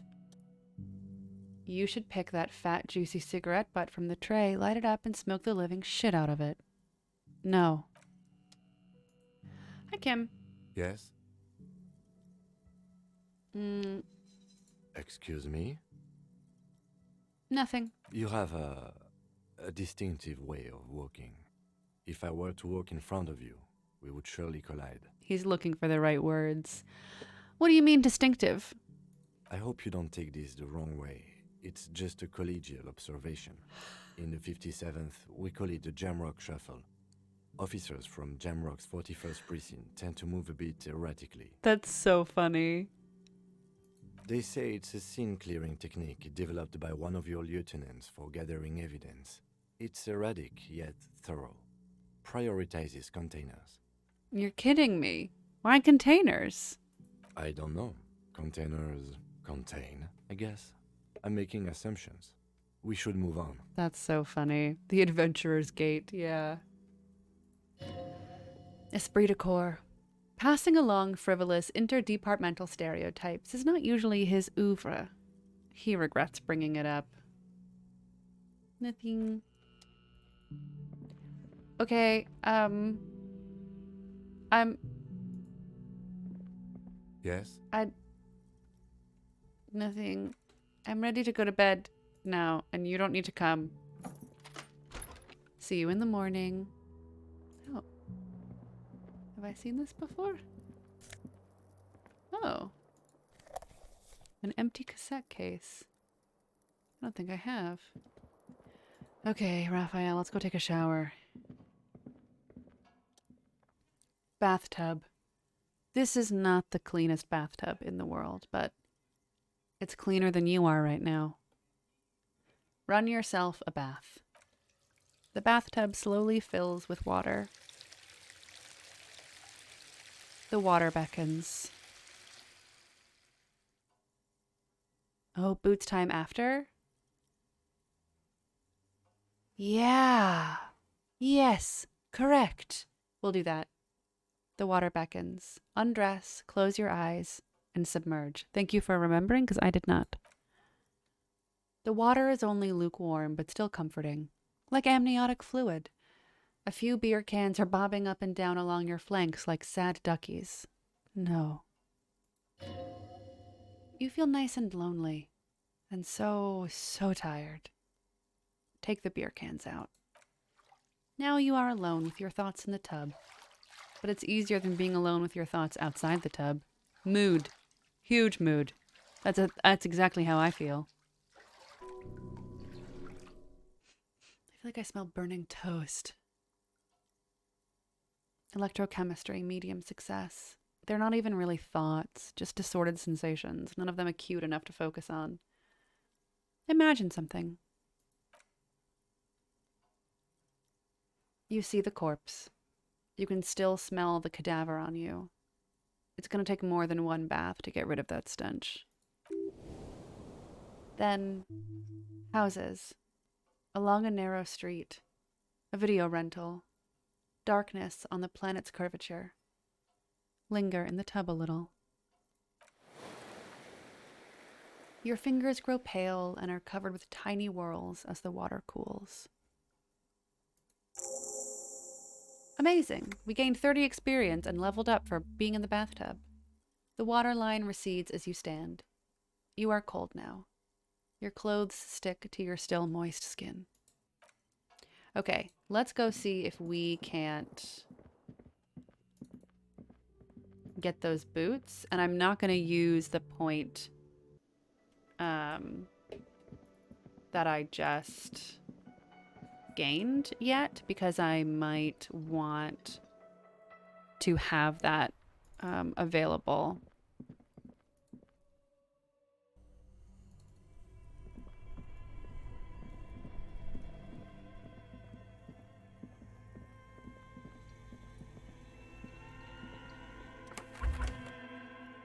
Okay. I can't quick save. Okay. Hold on. Try to remove the dead man's boots. The body is reluctant to let go of the boots, as though they were its last bit of dignity. Whatever you're planning to do, you need to do it before you catch pneumonia in the cold draft coming from deep inside the fridge. Oh, I'm not wearing my interfacing gloves. Okay. It's not completely useless. You're able to reveal a little more of the putrid polymer sock beneath the boot. Well, in the left boot. It feels like the leg is going to come off along with the boot, but you were able to get the boot to move a centimeter or two. See? The corpse doesn't care if you try to take his boots. He doesn't need them. He's probably glad to get rid of them. Adjust his seating position first. He's too heavy to move by yourself, a great mass of dead muscles with hoarfrost covering his milky eyes. Try to twist the boots off one by one. Amazing. This is the right method. It takes some time, but eventually the boots come off, with nasty slices of polymer sock stuck to even bigger pieces of skin and rotting flesh. Take stock of the damage. Not good. Let's pin this on the bear. The ice bear tore up his legs with its claws. As for the boots, you can't possibly do anything with them until you have them cleaned and disinfected thoroughly. Perception. Smell. Yes, these absolutely need to be washed before. The stink is incredible. Didn't the whirling have a kitchen?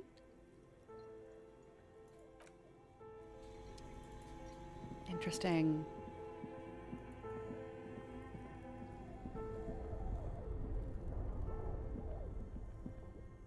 In the kitchen.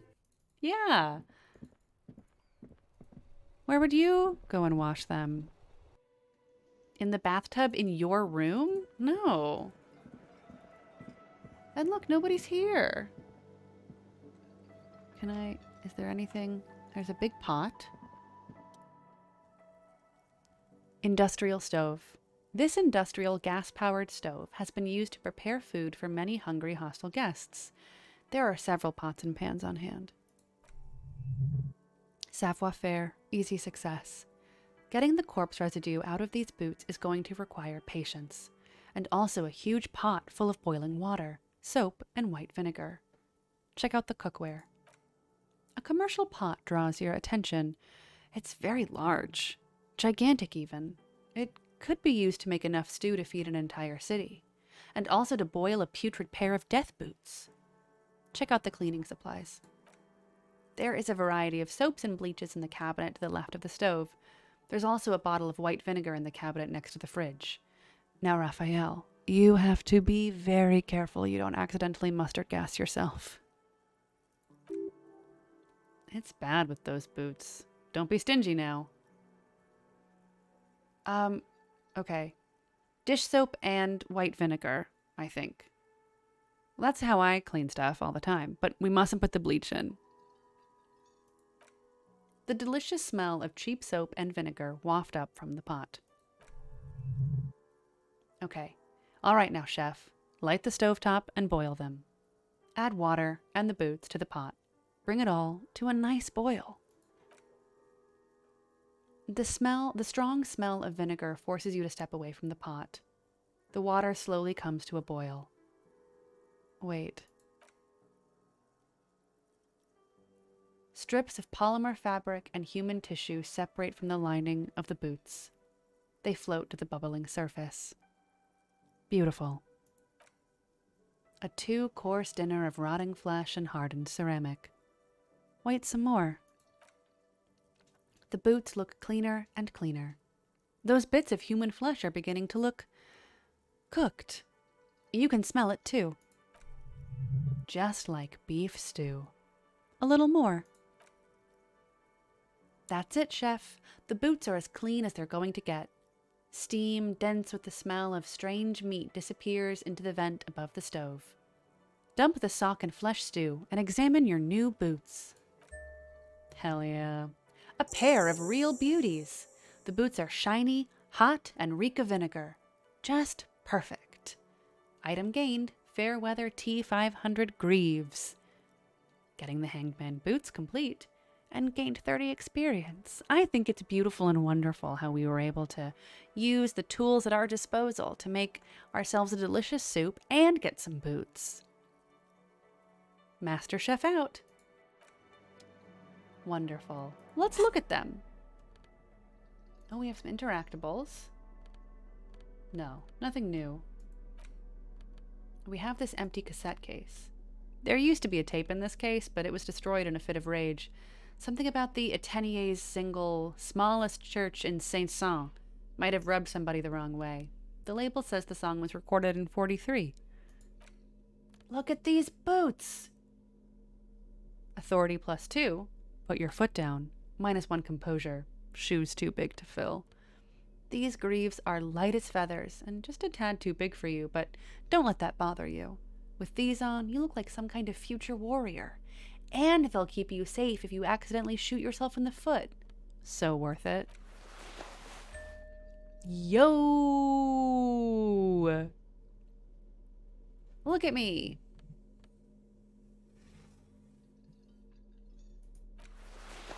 Wow, they even go over my flared trousers.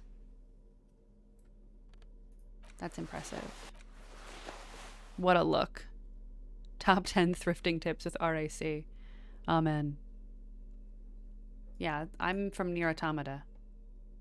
I look great. Let's see. I have 2 skill points. And I'm at the end of the day. So I think I am going to go ahead and unlock this. And then internalize rigorous self-critique. 5 hours, 5 hours, 5 minutes. Yeah. Let's internalize that one. Oh, a thought? Visual calculus. You look down at the white ceramic saboton hugging your arches and calves, surprised at how well they fit. I will be responsible with this. This is just to protect me from harm, not to show off. Decked out in future armor, like a cop ought to be.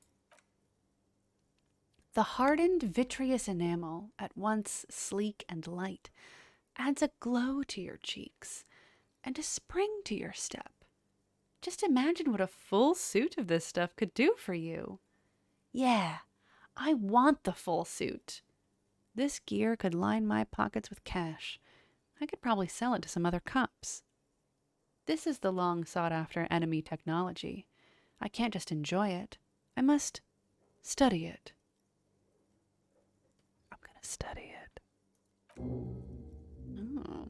Remember, this is a highly specialized kinetic redistributor meant to stop bullets.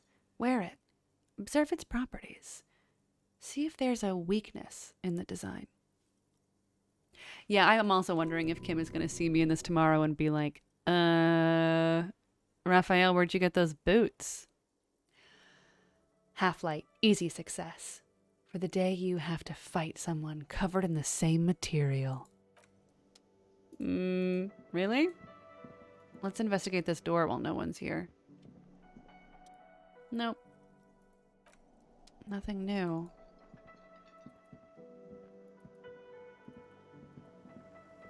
Hi everyone, what do you think of my new boots? Do you love them or do you love them?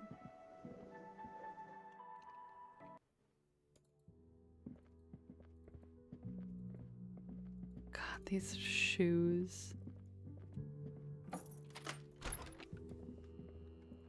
Alright. Betty bye. The bed is still cold from the broken window and not too inviting. But it's yours. You've earned it. Go to sleep. The bed is still cold from the wind blowing in from the broken window. The mattress creaks as you close your eyes and try your hardest to fall asleep.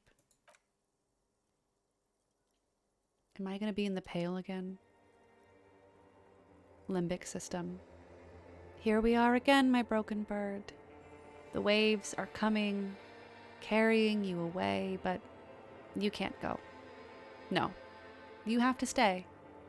Always half aware of yourself. You're not cooperating, brother man. Why? It's your disgusting body.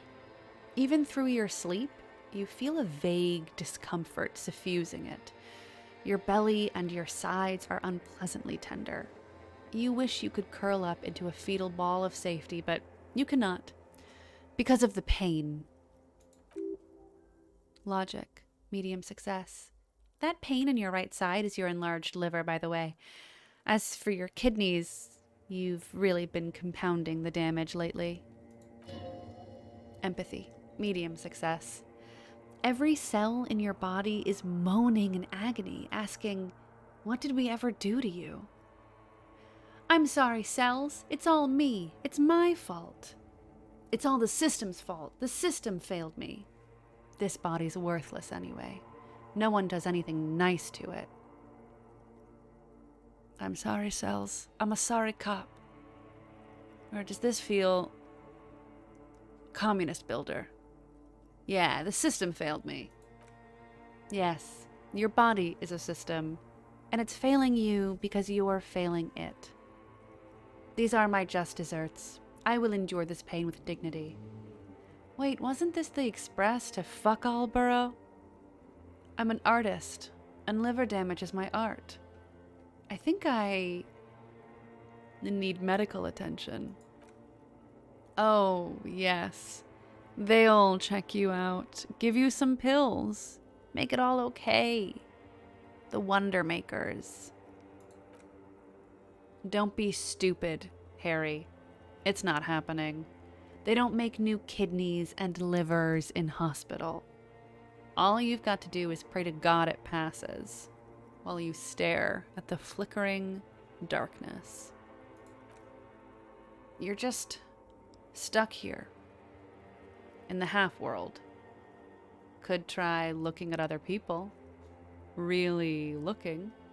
But why would you want to start doing that? Just get me out of here then. Back to the other place. I will. I'm looking at people all the time. I like them. Sure you do. They're all so friendly, aren't they? At least they're interesting. Each one has a process just like yours, running in the space between their ears, full of secrets. What do you think you're doing right now? Coming to some greater awareness? Look at all these lights, blinking in and out of existence. Thoughts. You're just pretending that you're asleep, even to yourself, while the world goes on without you. Let it. Let it. But it never seems to let you go, does it? Time to rise and wipe that shining sweat off as best you can. Gather your bearings. Rock and roll. Open your eyes. Oh, sometimes it do be like that. Yeah.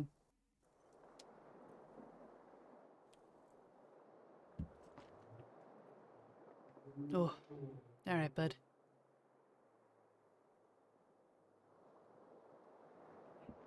I love how long it takes him.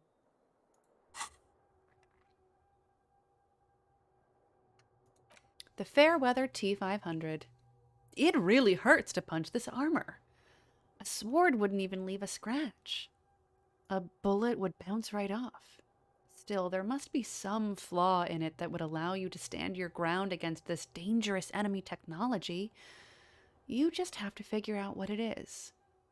Possibly by beating yourself while wearing it? Shooting yourself? Let's see.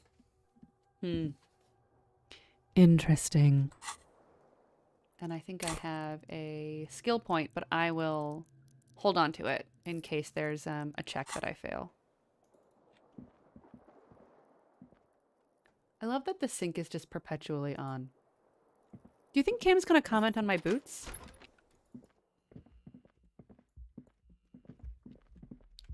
Only time will tell. No, it's good to wear gardening gloves. Oh, who are these people? Oh, Kim! He runs! Hello? Horse-faced woman. The woman in an RCM patrol officer's uniform winces as she notices you. I would really prefer not to talk to you right now. Oh. Authority. Easy success.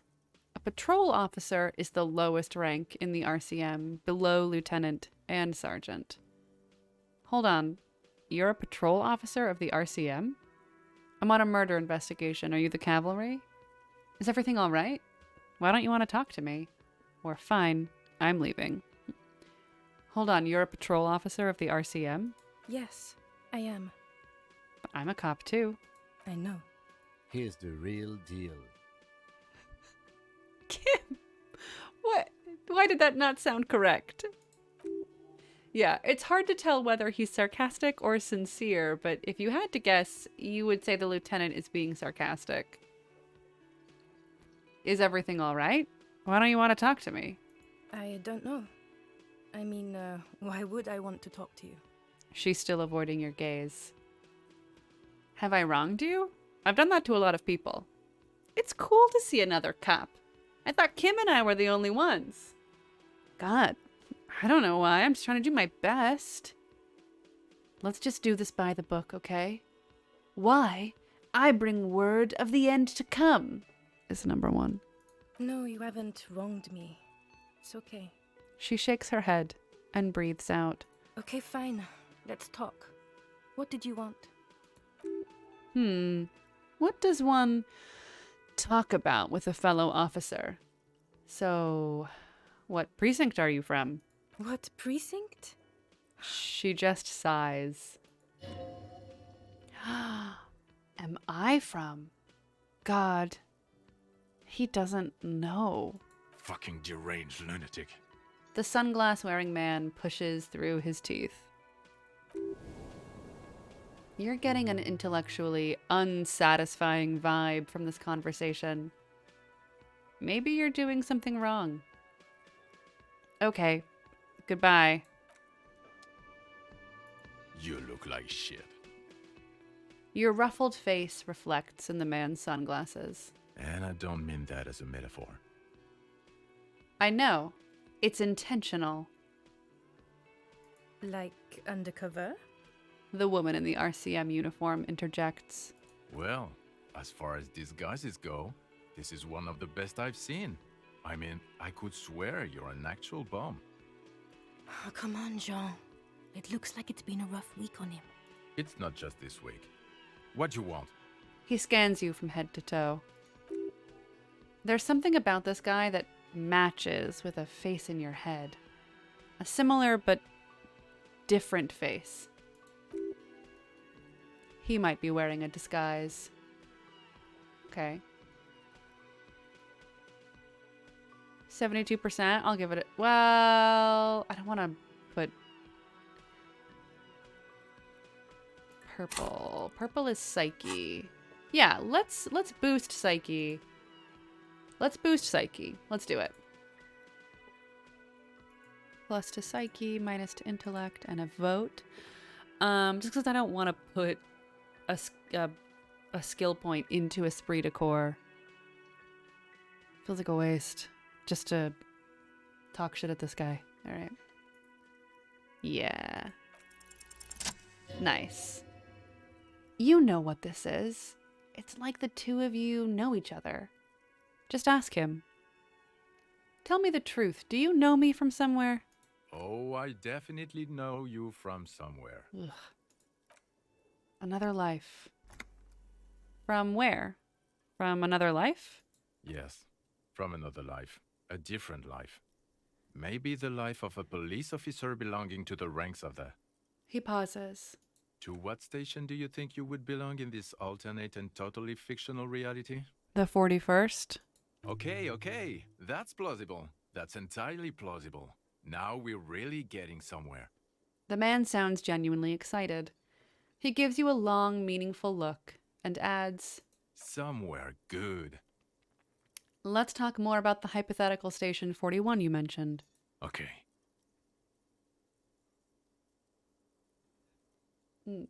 Oh, the hypothetical 4-1. Yeah, let's fantasize about that. He blinks aggressively. I'm not busy. You're not busy. Let's just play around. So what would our relationship be in this alternate universe? Let's be crazy. Let's say you and I are partners. How's that for a thought experiment?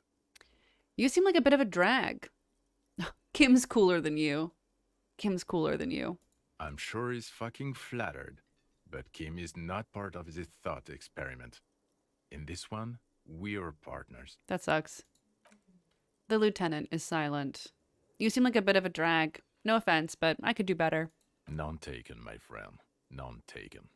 Let's be honest. There's been some purely fictional talk in our imaginary station in regards of who'd even be worthy of your partnership. He waves his hands. And the conclusion is that a man with your caliber should form his own one-man policing unit. Anyone else would just slow you down. He nods eagerly along. Do you have a crime to solve? Oh, no. You see, I enjoy watching other better cops solve crimes. And let me tell you, it's been quite a privilege seeing you work. This isn't helping. She says, shaking her head and looking at the man with sunglasses disapprovingly. Who else is in our imaginary police station? You're not going to believe this, but police officers. The man paused for dramatic effect. Yes, sir. Solving crimes, locking up bad guys, and get this, and not getting that drink on at 2 o'clock. Just some regular boring motherfuckers in suits and uniforms. Nothing spectacularly extravagant like you, the far-out son of Lung. Who is the far-out son of Lung? Oh, it's you eccentric genius. I mean, with your unorthodox approach to police work, it has to be you. He winks at you sarcastically. You want to tell me more about him or her? Not even a little bit. It's an urban myth about an officer who is so far undercover he can't remember who he is. As I said, just an urban myth. You are not the son of Lang. The lieutenant says quietly. Empathy, medium success. He's trying to protect you from further rough handling dished out by this sunglassed man. Okay. Yes. You get the joke. Leave it at that. I can't imagine it anymore. Neither can I, partner. Neither can I. His gray eyes suddenly flash above the glass frames. They feel sad. Empathy, medium success. It's a mere second, but it feels like you saw something. A gram of compassion in that sadness. Kim, who is this guy? I'm not getting involved in this. He shakes his head. Esprit de corps. It's not my style, he thinks, glancing at the man in sunglasses. And the woman beside him? Hoo boy, they're mad at him. No wonder. He just doesn't recognize them. Got some questions for you. I'm a cop. About what? You don't look like a cop. You know what you look like? He inspects you. Like a prophet? Like a revolutionary? Like a sack of shit? Like Guillaume Le... I don't know. You tell me. Like a man down on his luck? I'm trying real hard here, man. Like a revolutionary. No, not like a revolutionary. He looks away. Now will you answer some questions for me? No, Why not? 'cause it's not my job. Why don't you go and fucking do yours and solve this damn hanging? If you don't want to answer questions, maybe you want to hear me say things? Actually, I don't want to hear you say things. Come on, Jean. Okay, say things. I want to hear you say things. He adopts a lighter tone. Hear that? He wants you to say things. Say one. Suddenly, out of nowhere, case-related things start popping up in your head. Okay, I'm doing this investigation. A man is hanged. So, do you know who hanged him? Hey, why am I even telling you this? I don't know. Why are you? He gives you an odd look. It's like you felt it would be intellectually stimulating and would lead somewhere. A custom, even. Strange. Who knows why we do the things we do? Somehow bouncing those ideas off the man with sunglasses felt calming, like you've done it before. Oh my god, there's more. You want something more? What is it? He looks at you in disbelief. Okay then. See you around. Watch out for yourself, loser. Fucking rude. Okay. The man with the sunglasses and his hypothetical Station 41? Weird, right? I know. Super weird. There's something we're missing here. Something you can't put our finger on. You know what? Just ask him. I know it sounds crazy and you'll probably get laughed at, but still, I was thinking the same thing. I should just ask him if we're from the same station. Yes, just cross it off the list. It's probably not true, though. Again? I can't believe this shit. He shakes his head, looking like he really is having trouble believing this shit. He might be wearing a disguise. Look, I just have to ask, are we from the same police station? I'm going to say no. Just to see what you'll say to that. What'd you say? Okay. Okay. Jean, he said okay. Give it a rest. Okay. I was clearly wrong. He is a firefighter, male nurse, animal control agent, something of that kind. Not a cop. Go on with your cop work. Don't let me stop you again. Okay. See you around. Yes? What is it? Look, something is really bugging me. Are we or are we not from the same police station? God damn it, you leave her alone. Keep your weird bullshit to yourself and be professional for once, for fuck's sake. The man with sunglasses snaps at you. Can I actually help you with something? She looks at you apologetically. Yes, of course. Preposterous. I mean, you would remember if they were, right? Who forgets their squad mates? That's not possible. Are you with him? Point to the man with the sunglasses.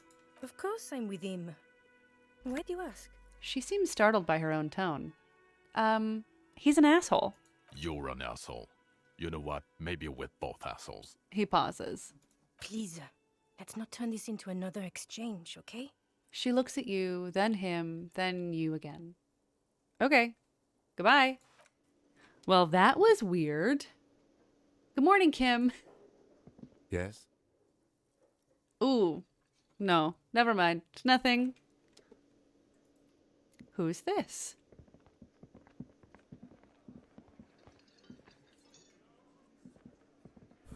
Hi, gendarme. Another rendezvous. There he is again. The smoker on the balcony. Right here in the whirling in rags. Hello. Adjust your tie. Hello, hello. So what brings you here? What are you doing here? Admiring the atmosphere. What about you, officer? He smiles. I live here. My room is right upstairs. Convenient. But what are you doing here? Talking to me? He nods. Tell me again about that muscular type who came to investigate the crime. Oh yes, let's see. He knocked on my door a few days after the lynching. I think he was going through the entire building, asking questions. What did you tell him? Nothing. That I didn't see anything. Did you tell him about your friend? What friend? He takes another drag of his cigarette before knitting his brows. Your Sunday friend, the witness. No, I don't think it came up. What did he look like? Muscular, handsome, strong, like one of those military types. He shrugs nonchalantly. Was he alone? Yes, but he was speaking to someone on his earpiece. His earpiece. Yes, you know those tiny speaker microphones that fancy security guards sometimes wear. What was he saying? Just reporting back whatever I was telling him. Oh. Besides muscular, did he have any other identifying traits? Oh, let me think. He had an accent. He sounded like one of those mercenaries. He turns his eyes upward in recollection. He sounded vaguely Oranese. No, not vaguely, scratch that. He sounded definitely Oranese. He closes his eyes. Thanks for the information. Sure. Anything else on your mind? His lazy eyes stroll all over your face. I met your Sunday friend. You did? And how did you like him? A small smile adorns his face. I didn't like him as much as I like you. Ah, shoot. Why not? He bursts out laughing. Who is he? A visitor from the first world. He's not like you and me, gendarme. He can always return. He smiles, and his smile seems melancholic. Return where? To his opportunities in Occident, sur la clé. Still, his coming and going brings some life to the village. He breathes in and keeps his lungs filled for a moment before letting it out. Or is it just money? I don't know. What are you two? Friends, I told you. Sunday friends. Friends who like to get together from time to time. What does it mean, a Sunday friend? That he won't be there when times get tough, I guess. Is that even a friend? It is. On Sundays. He smiles. Why was he staying at your place in the middle of the night? He has keys. And he likes the view. To the sea, I mean. He waves gently with his cigarette-holding hand. I don't want to talk about other people. I want to talk about you. Hmm? What about me, gendarme? He hums. Ooh. +1. He's so different. I mean...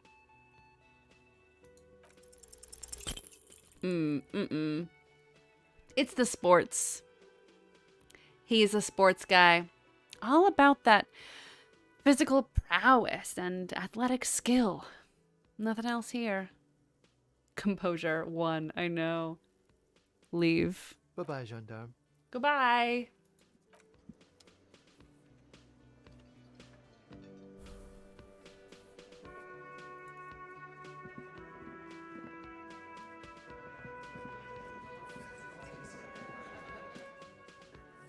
It is not time yet.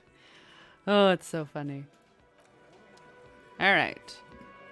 So today we are going over to the water lock. Very exciting. Oh, it's raining today. That's fine. I've got new boots. I'm new boot goofing.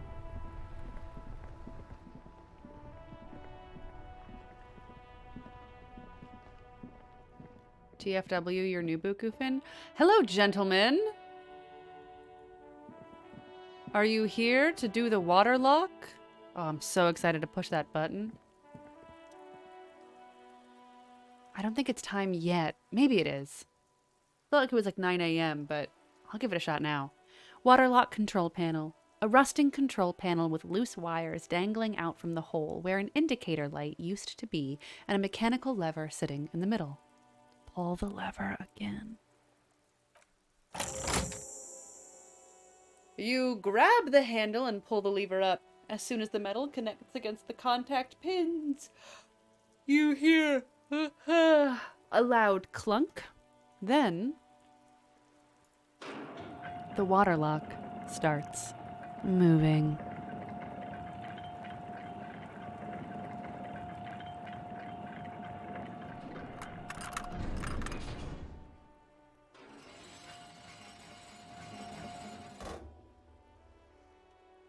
All right, we can go to the coast now. Expect rugged terrain and drunks. And if you wanted to forge that document for Evrard, now you can. You know I will. Wow, I've got to explore. I'm so excited. Hold on. Let me just... Oh yeah, I've got to explore the doomed commercial area and stuff, but I don't really want to. And I'm going to send the body to processing tonight. 2 signatures. I have to get the gasoline. Yeah, these boots were made for walking, and I must walk. Yeah, this all seems like stuff that I can do at my own pace. The radio relay hums with the electricity. Money! Yes, please. Can I see this? Is that possible? Am I gonna get wet? What's happening? Oh, I think it's just shaded.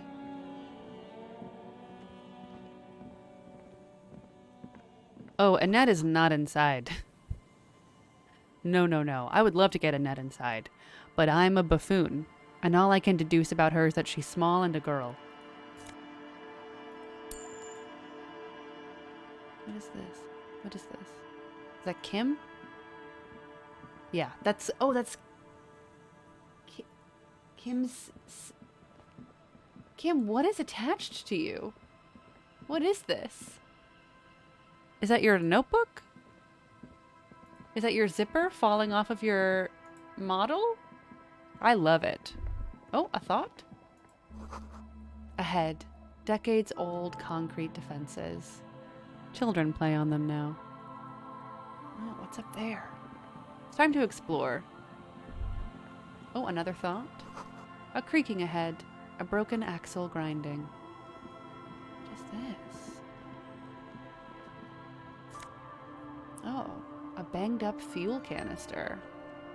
Is that something I could put fuel into?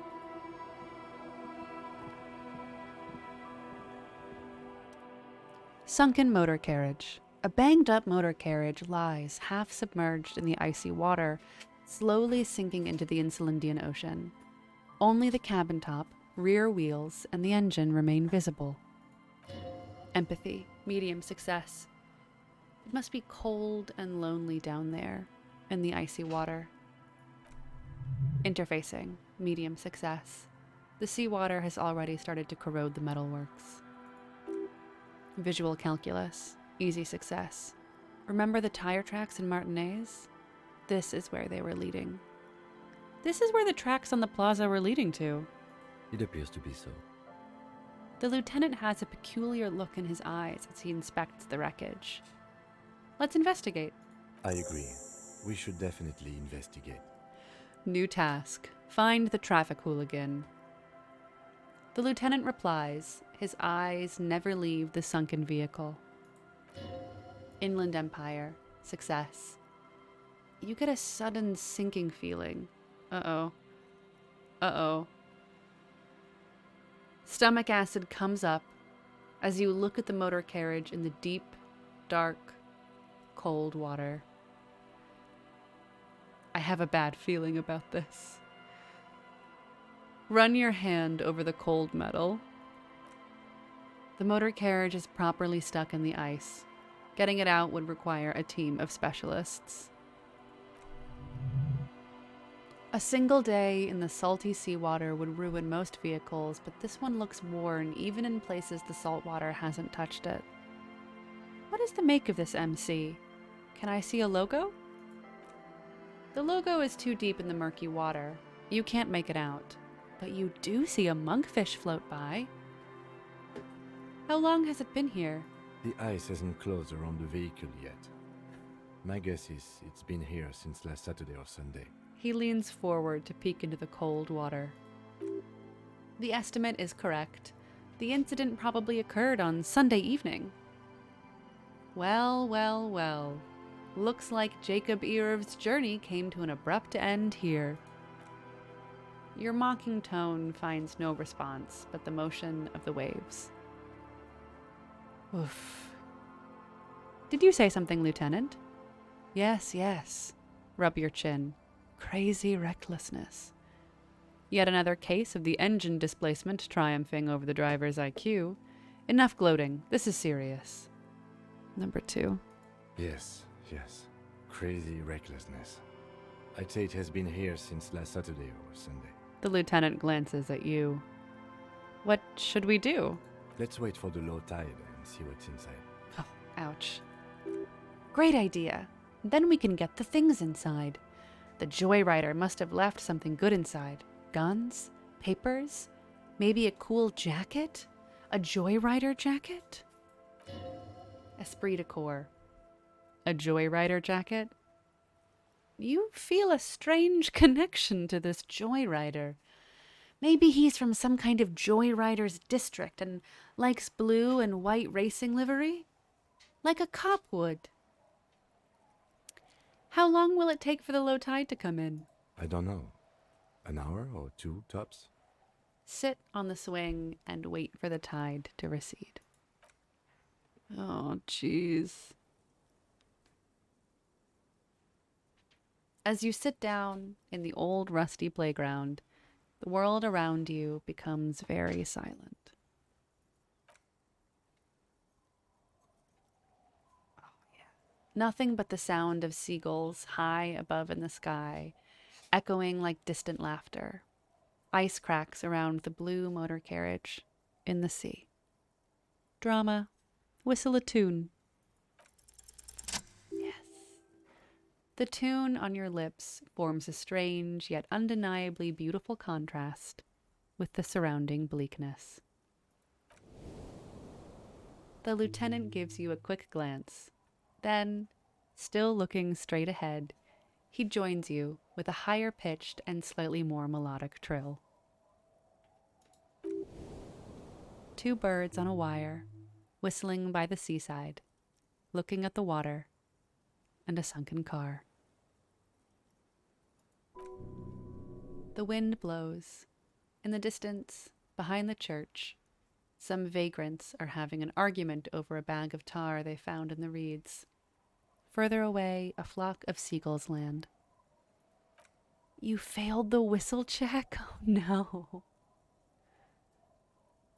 The clouds pass in the sky, and the shadow of the swing moves like the hour hand on a timepiece. 30 minutes have passed. Looks like this might take a while. Time to present a good topic for discussion. So, was your dad also?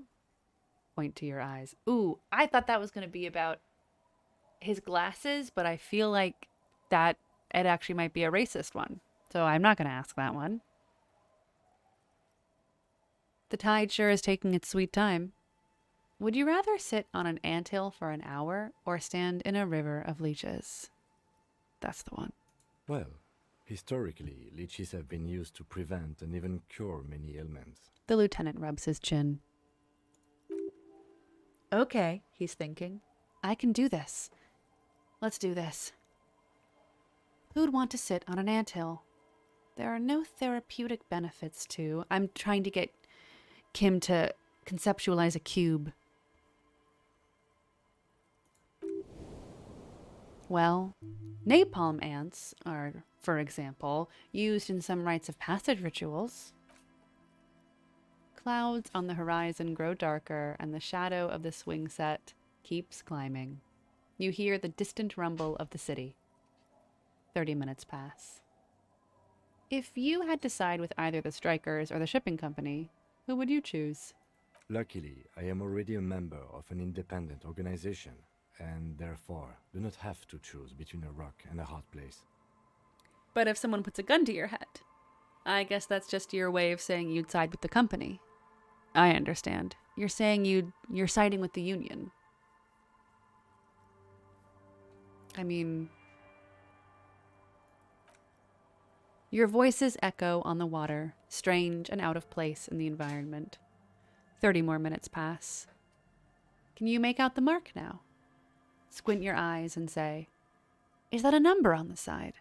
Detective, I've been able to make out the mark ever since we arrived. I find it odd that you haven't.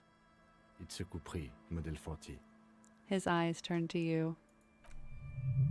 Interfacing. Yes. Why haven't you? It is a simple and rugged machine, favored by working men, government offices, firefighters, animal control people, you know, those kinds of people. He pauses to think. Yes, 41. What do you think it stands for? It's as if he knows what it stands for, but wants you to say it. It's pedagogical. Does he know something about the driver of this vehicle? 41 in his rank. 41 is his rank in the underground street racing hierarchy. Small fish, this one. This must be Tommy 41, the morning host of FM 41. Looks like the factory made a mistake and accidentally called this one Coupris 41. Stupid factory.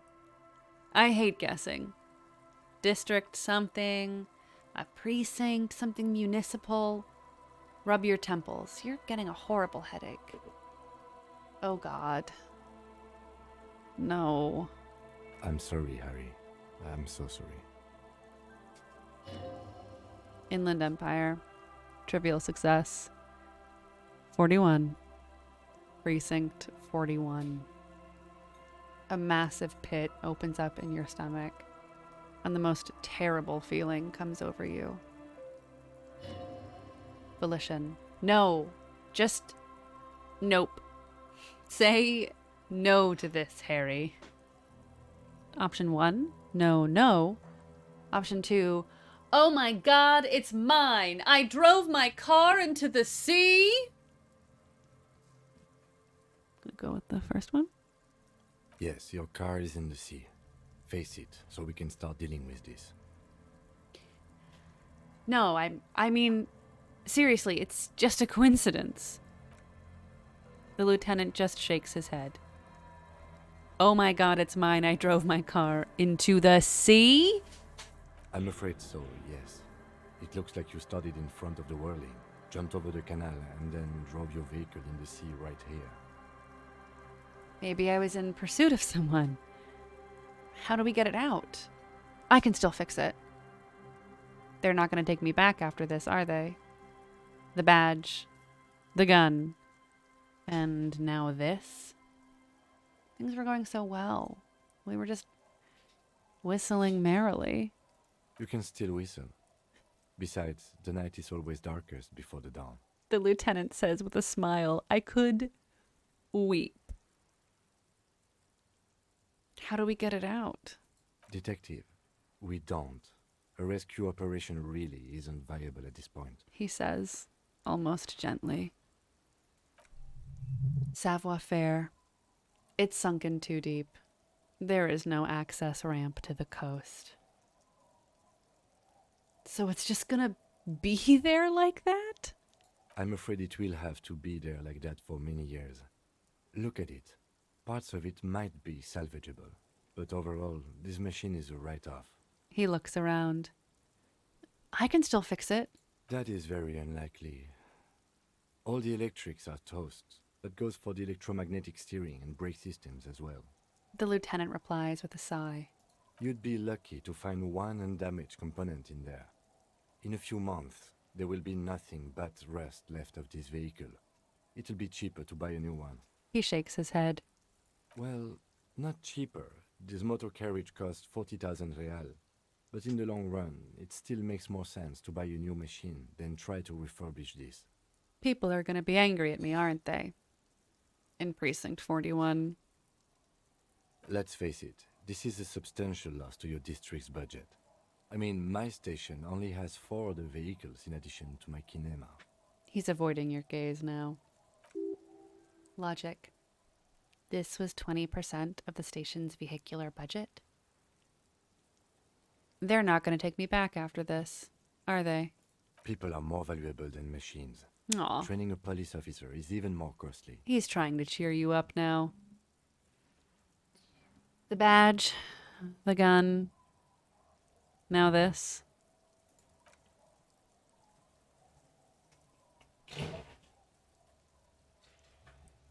Somebody's motorcycle outside is just rubbing salt into the wound.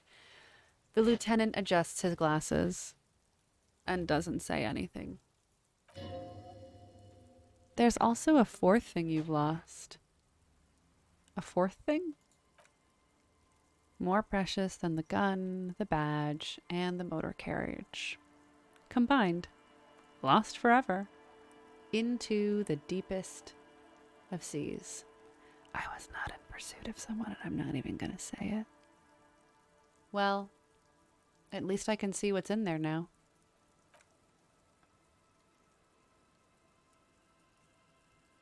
Yes. Let's go take a look. Task complete. Find the traffic hooligan. Oh, Jesus.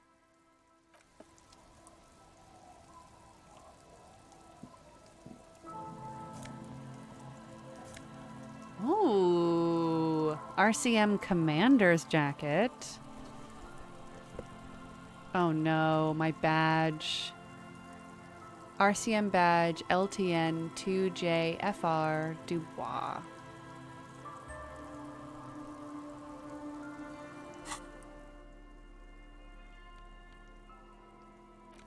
A black uniform jacket with RCM's signature white rectangle on its right sleeve and backside. Letters inside the collar read LTN 2JFR. The jacket is of exceptional quality, other than some minor wear and tear. Oh! Ooh!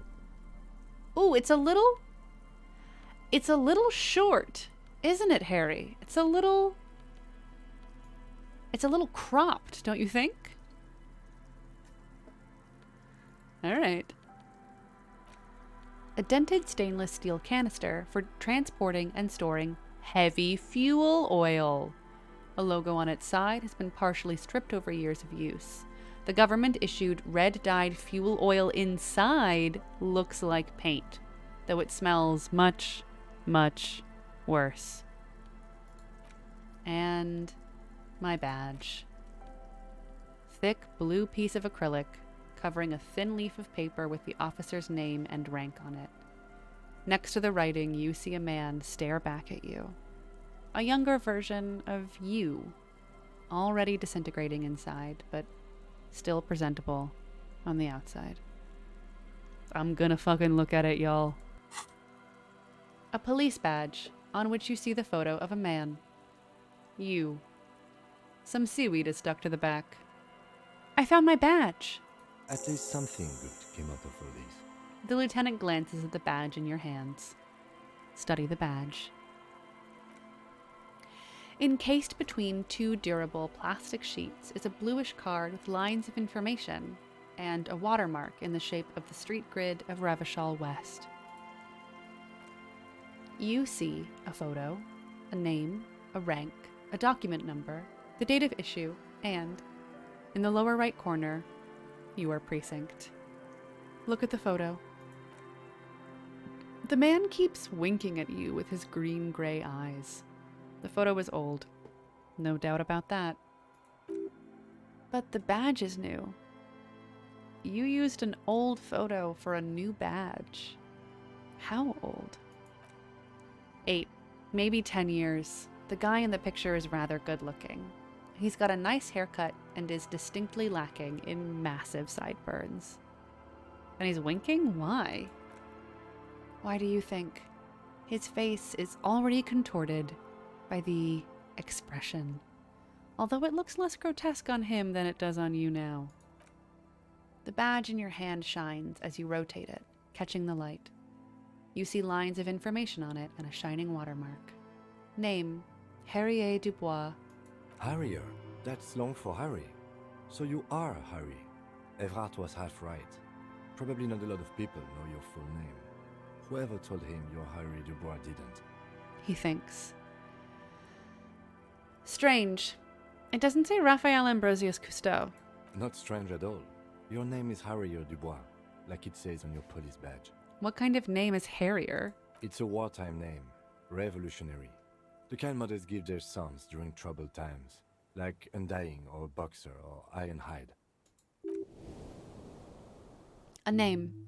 Like armor. But I don't want to be Harrier Dubois. Why? It's a cool name. I like it.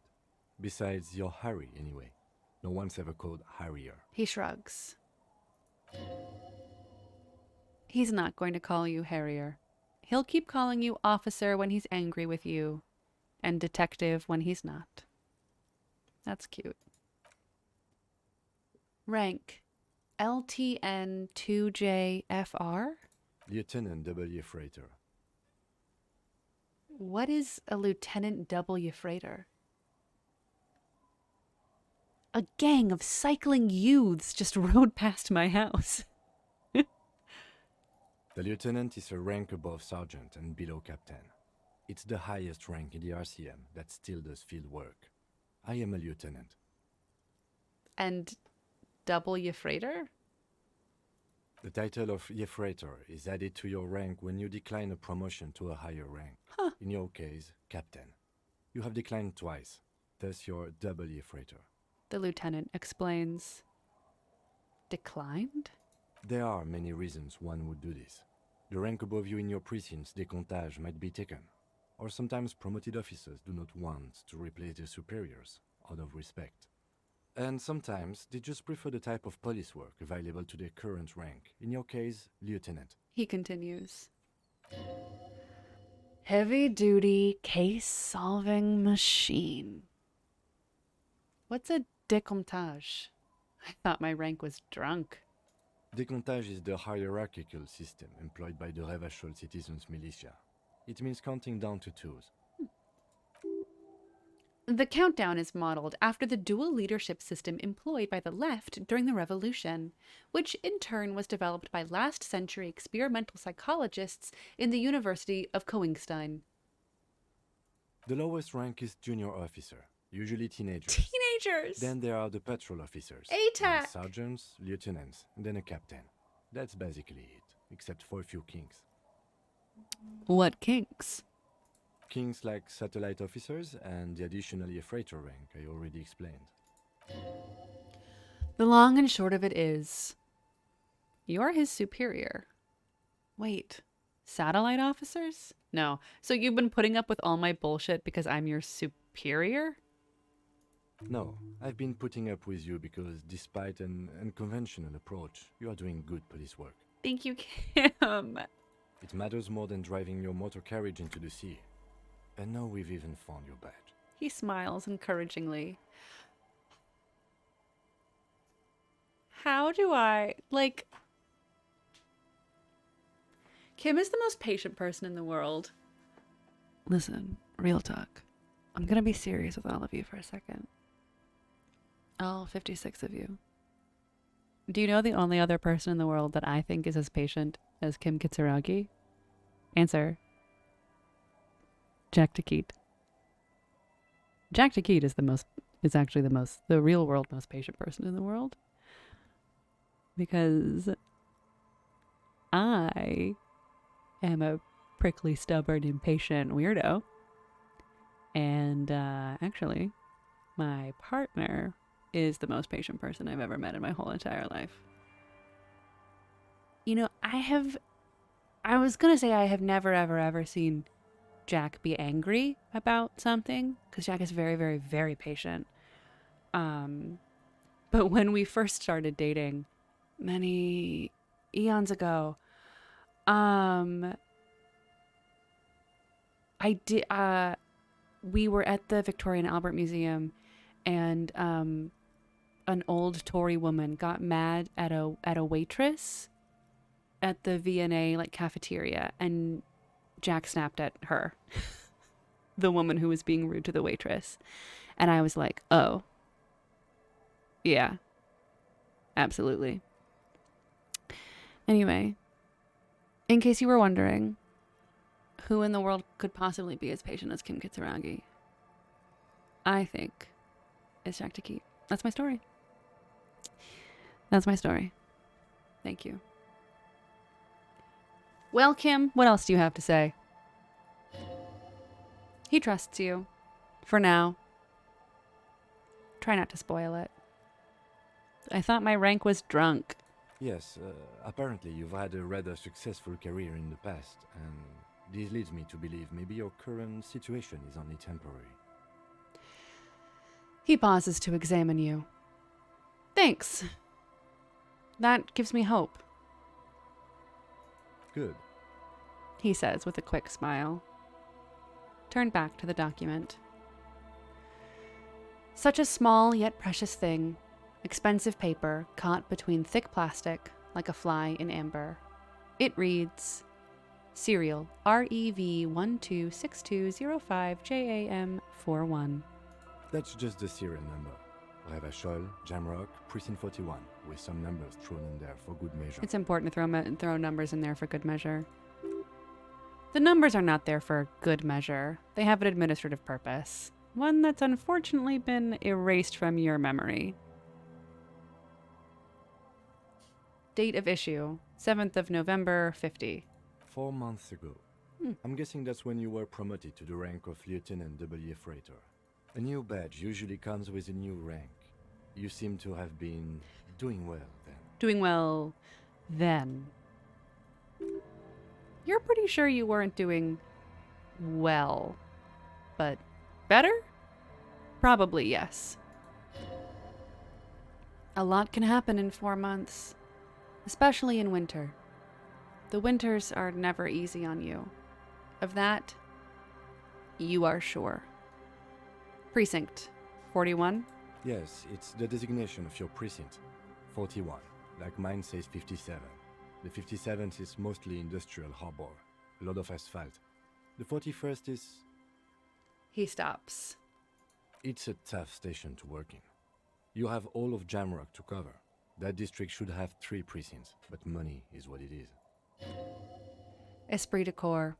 It's no wonder you are like you are, he thinks. But then again... But then again, it's a legendary district, and a hell of a station too. It must be an honor and a curse to work with people like Price, McCoy, Berdiaeva. A faint smile. Roberts, Feuerbach, Dmitri. Suddenly, names from your decomptage flash in your forebrain. Put the badge away. Fascinating. Fascinating. I have a rhetoric plus. Oh, gnocchi. I do love gnocchi. I can't pick up these bottles? No, I can. They're just not glowing. But I know. I know. But I guess they are kind of glowing, but against the white, it's difficult to see. A bottle drained of all its booze is frozen to the ice.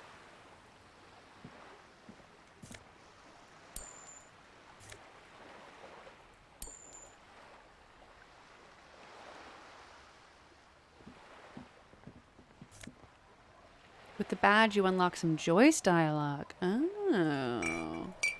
Interesting. Good to know. Let's see what's over here?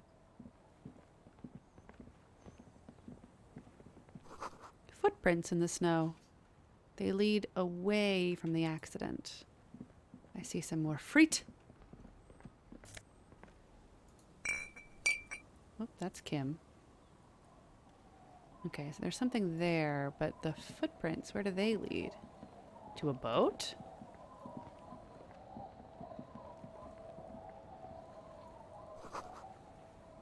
Oh yeah, I couldn't provide my ID.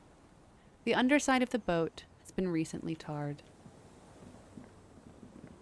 Oh! I don't think that I can reach this without going all the way around. Oh! I can get to the fisherman shacks through quick travel now. That's exciting. And here's another boat. There's a boat tucked away underneath the tarpaulin cover. Okay, well, let me just double check. God, the tracks.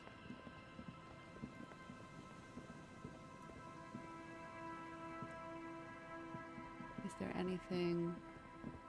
Yeah, I think I wanted to see kind of like how things connect down here. That's all just snow. And then this is the water lock. Okay. And this, what is this?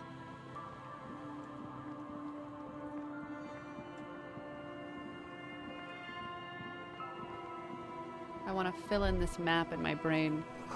Traffic beyond the gate. More abandoned motor lorries.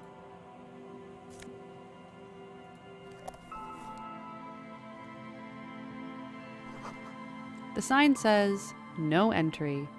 Someone scribbled an inverted star on it. Interesting. Oh, I see. Okay.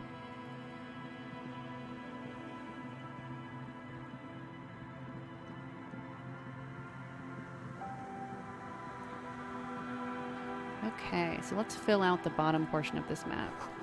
Someone has broken down the fence and the barbed wire. So I think we'll do some surface level exploration to fill in our map here. I love a map.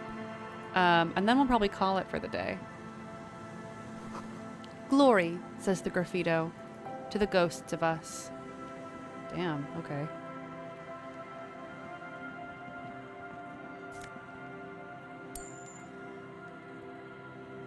What is this? Oh, lots of money. That I got through a perception check because it was yellow. The swing is missing. No one's been here for a long time. Someone has left their music collection beneath the tarpaulin. The music is so sad here. This is the music collection again, I think. Oh. Oh, smallest church in Saison. That's great, because that was basically the record that we have.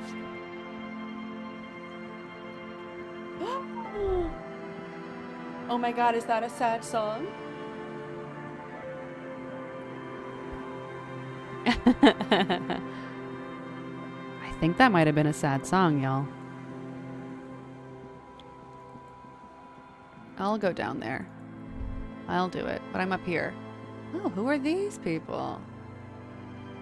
Well, here's some money. Oh, we have to go around this way to get it, apparently. Oh, okay. Harry, you're going a little too far. I call him Harry when I'm mad at him.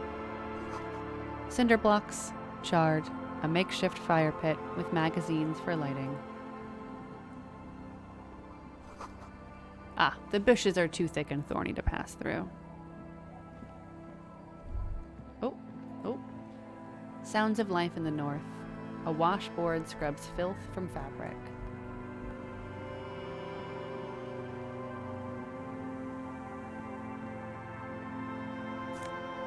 Some more plastic tear. I can view this window. You have to walk 100 miles to get around? Yeah. It sure seems like it. Through the broken glass, dusty shelves, and a forgotten chair. Yeah, I'll go inside. Seems like it's a place to actually explore. Because I can click on the door. Oh. Oh, weird. Oh. I don't like this. You see a dark red chair in the dim light of the room. It's only a red chair. Just a red chair. In an empty shack. With what looked like a dusty bow tie on the shelf. Nothing to see here, right? Hey, Kim, where are we? In someone's abandoned shack. On the coast. In Martinez. In Ravachol. He looks at you. He's afraid you've forgotten suddenly. No, what's with the red chair? Nothing. It's just a piece of furniture. He looks at the chair, gathering dust. Red paint is peeling off of it. Looks like blood. No? All right. Let's move. No. What is this? Why did I want to look at that? What? Okay. Here's a bow tie. And here's a postcard for Coal City, 08.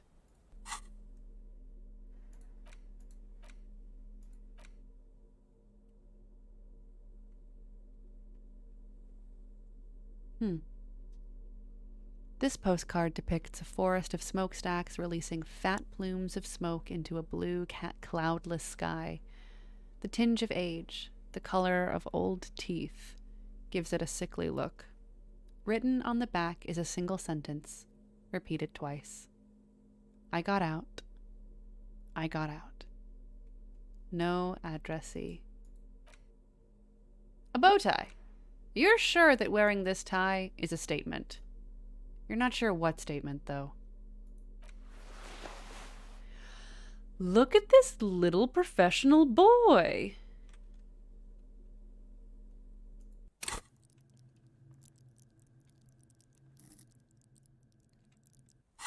Absolute theater kid vibes. Yeah, I wish that I could have had, like, what if I had thought, let's investigate, instead of asked Kim. Visual calculus. Great news. The boat is big enough for a grown man like you to fit underneath it in a supine position. Wait. What would I be doing under there? I don't know. Sleeping? What do people do under boats? This is merely a measurement from your visual cortex. Do with it what you want. Great news. I found somewhere new to sleep. Huh? I said, great news. I found somewhere to sleep. Point at the boat. Under this boat here. It'll be free. I can pretty much finish the case from under that boat there. It's dry, weatherproof, and free of charge. Sarcastic self-pity is not what we need at this moment, officer. Oh, I'll keep the horrible necktie. I understand the situation looks grim, but we must continue with our investigation. You have a home. Somewhere. All cops do. When this is done, you can return.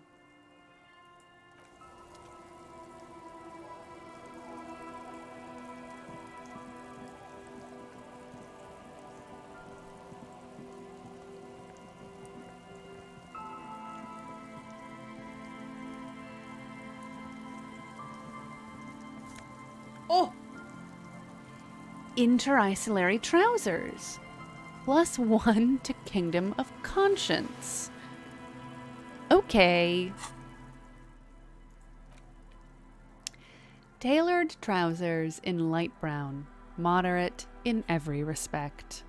They're absolutely unremarkable. In other words, perfect. Oh, our tie has not been talking to us. Huh.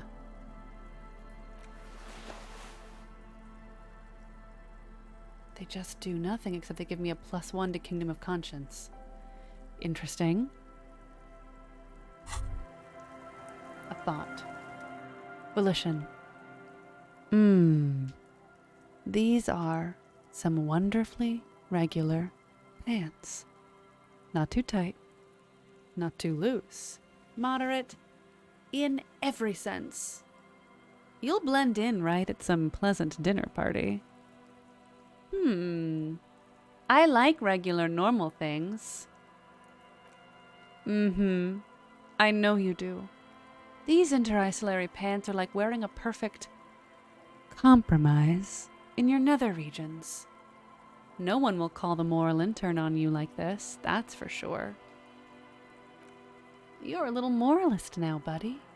A little more normal, even if you didn't want to be.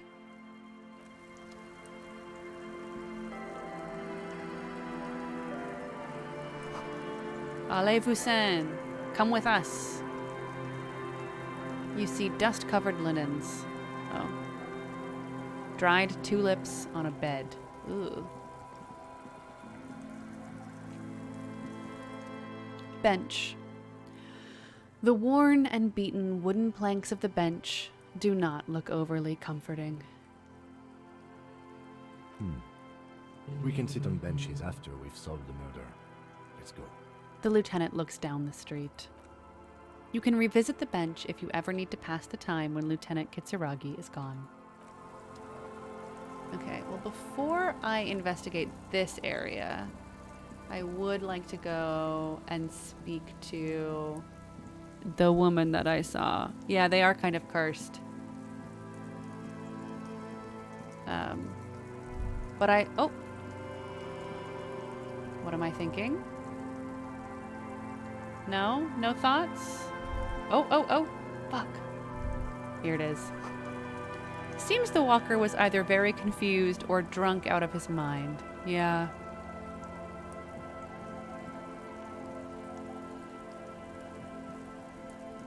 Oh, okay, so they connect. Sick.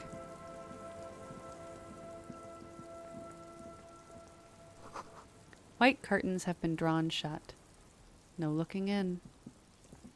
Then I will begin... Oh no, that's right, I can't begin over there because of the problem. A wedding stone, well worn and covered in rust.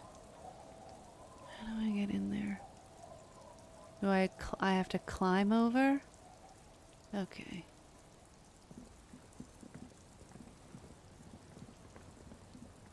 What's this bucket? What are these doing in the fish?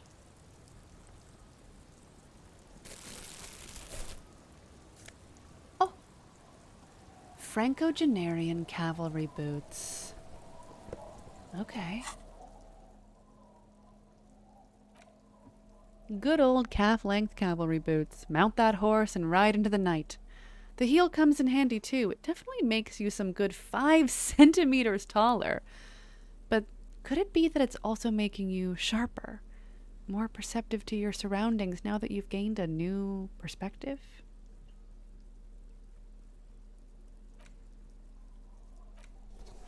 Ooh, who's this fancy boy?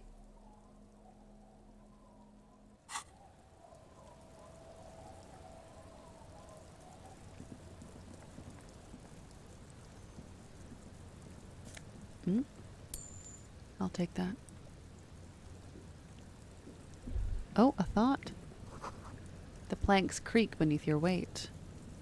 I'll be careful. The ladder leads to a school of fish swimming in the kelp. This boat is floating freely in the water, unmoored.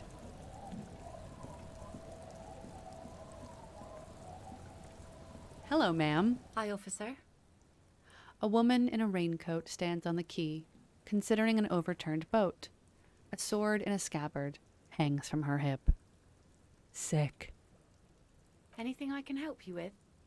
That depends. Where are we exactly? A fishing village on the seashore. This place doesn't really have a name. It's sometimes called Elysium. She looks around. Why?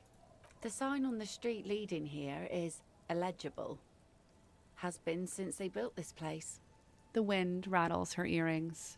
Well, I've got questions. The first is, what's your name? The name is Lillian. People call me Netpicker.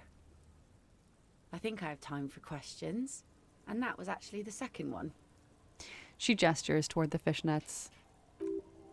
Indeed. You're always confused as to your whereabouts. I'm looking for someone. Maybe you can help? I was asked to get your signature. What do you do around here? Nice sword. Does it come with a story? Is that your boat? Let's start from the top. Let's see. Who are you looking for? She tilts her head ever so slightly. I'm looking for missing cryptozoologists. I don't think I know what these are. Care to elaborate? She frowns, thinking. People who look for animals who are hard to find. Aha! Like snowmen. Snowmen? I haven't heard about those. 2 odd guys have been wandering around here, nose in sand, talking nonsense about snowmen and the like. Wait, the like? Right. Not only snowmen, also green men, monkey men burning rhinos. You get the picture. She nods. Oh, you're getting it. And it is gorgeous. Where did they go? Don't really know. Further down the peninsula, I guess. I mean, that's where they were heading. Who else are you looking for besides snowmen? She's got like a vaguely southwest accent, which I love, because that would be, vaguely Cornish. She points north, like vaguely, like alternate universe Cornish. That's it. I'm not looking for anyone else right now. Well, how can I assist you then, officer? What do you do around here? Like I said, fish mostly. Sail the waves, take care of the kids, pick nets. Right now I'm tarring a little skiff. What else? I sell the fish to people in the Delta to serve at their fancy restaurants. Authentic insular Indian cuisine. Feels rude. Is that enough to make a living? Sometimes I also walk to the beach to see what the sea has given up.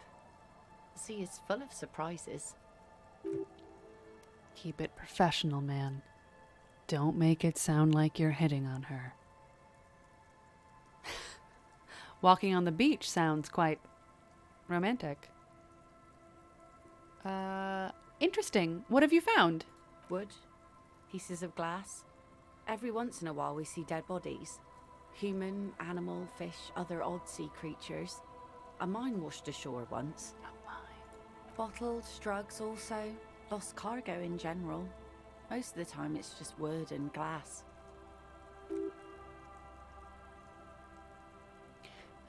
All right. Major choice moment. You only get to ask one thing. It would be weird to say them all. Choose wisely. I need to know about those human bodies. What human bodies? A mine? The RCM could use a mine. Where is it? Drugs. I need info on this.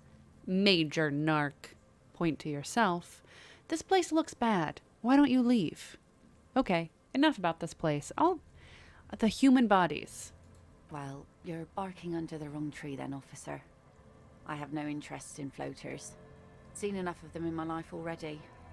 Very unattractive bunch. A mime. Be very funny. She shakes her head. Okay, nice sword. Does it come with a story? Unfortunately, the factory sold this one with a 3-year warranty instead of a story. It's to intimidate folks mostly. She smiles at her own joke. Hold on. Do you know how to use it? Not really. I know some basic moves, and I know it sure as hell beats a knife when you're in a tough spot. She glances at the blade. It is imposing. It's a regular mass-produced sword, like a shovel or an axe. Nothing fancy, just for intimidation. Why do you need intimidation tactics? From time to time, people need a lesson in respect. That's just the way it is. Back in the day, I caught the eyes of many men. And believe me, men need a lesson in manners from time to time. She adds, tittering. Why don't more women arm themselves if it's so effective? What makes you think we haven't? The truth is that almost everyone in this life is scared and tired and stupid and too dull for that. She smiles. That goes for men too. but they put on an act for us. Pretend like everything's good and living in shit doesn't bother them. Like anyone falls for that. Behold! Point to the expression on your face. Her eyes meet yours, and suddenly she starts laughing. It's hoarse, as if she hasn't laughed in a while. Do you like it? Sure. It looks as if you could face down any horror in the world with that same unchanging grin.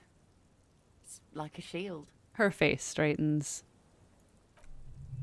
The traces of her laughter are still there, in her eyes, fading fast. I don't want to take her sword from her, but I will ask. No, I'm afraid not. Tempting to confiscate the blade I used to keep these animals in check. You would put me in an early grave. Her eyes are smiling as her hand moves to the hilt. So where are all the men now?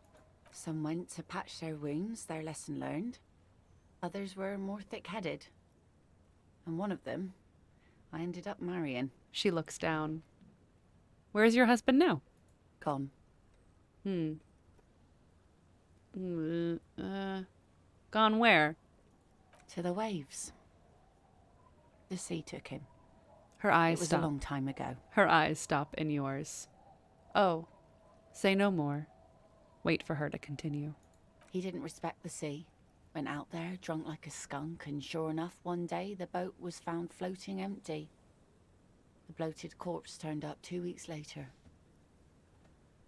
Now, before you tell me how sorry you are for my loss, know that it was 4 years ago, and I've moved on. Yeah, 4 years ago. There's only so much mourning you can do for a drunk with sinewy muscles. Yeah, death is nothing. I shit on death. You should have thrown yourself in the waves after him. Nod sagely. Time really is the best cure for sorrow, isn't it? It's healthy to let go and move on. Gotta keep the wheel spinning. Time really is the best cure for sorrow, isn't it? Us working folk don't have the luxury to be bedsick with melancholy.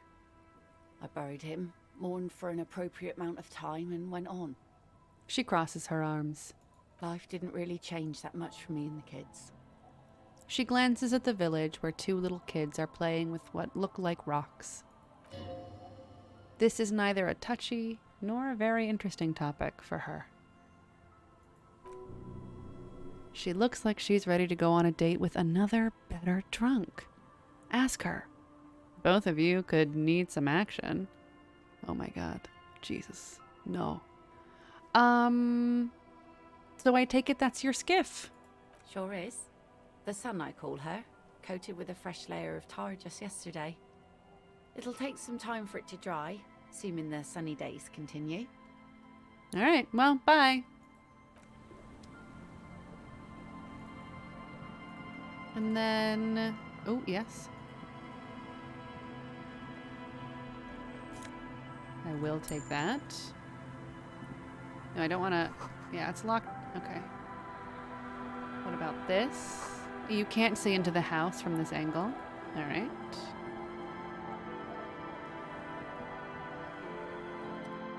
Washerwoman. The woman next to a bucket of clothes hums an odd melody. Her eyes are closed. You're not sure about the melody, but it might be South Samarin, possibly Sigian, also known as the Apricot Suzerainty. Welcome to the fishing village. Please lean in closer. I have cataracts. She opens her eyes. Lean forward. Oh, welcome, police officer. We don't cause any trouble around here. And we don't want any trouble either. A shadow passes over her face. We are not here to cause any trouble, madame. What he said. We're cops. We don't cause trouble. We take care of trouble. Oh, of course. Last time we saw you around here was 12 years ago. You also came to take care of trouble then. Wish you did.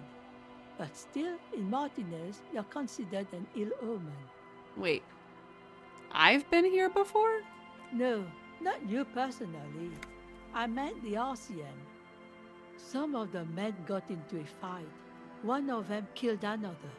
Locked himself in that woodshed over there. She points to the building behind her. So that was in 39? He was brooding, needed some help opening the door. You got it open for him and took him to think about what he'd done in a more secluded place, somewhere more quiet. She says it as if he was on some kind of spiritual retreat. What kind of an ill omen are we talking about? Oh, the usual. Dark tidings. Black Hound. Inland Empire. That's you, all right. A black hound licking your own heels. If I'm considered an ill omen, why hasn't anyone told me that? Maybe they are afraid. Why? Because you're an ill omen. But you're still welcome here. As long as men with guns aren't chasing you. And maybe even then. Because that's the kind of fishing village we've built. I'm sorry there's not a lot of room to park the motor carriage. And not a lot of houses. Or a lot of people. My kids are long gone. Searching for treasure. So are others. Ah, look at me ramble on. What brings you to us? Where could someone stay around here? Stay? Most people here are trying to leave. That said, if lodgings is what you're looking for, I've got a free room in the shack. Her soapy thumb points to the building behind her. How much is it? I won't charge you for it.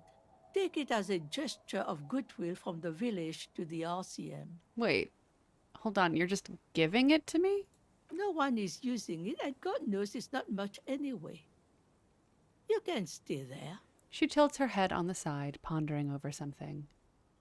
I'm not sure it's appropriate for the RCM to accept free accommodations. Oh, don't. It's your choice.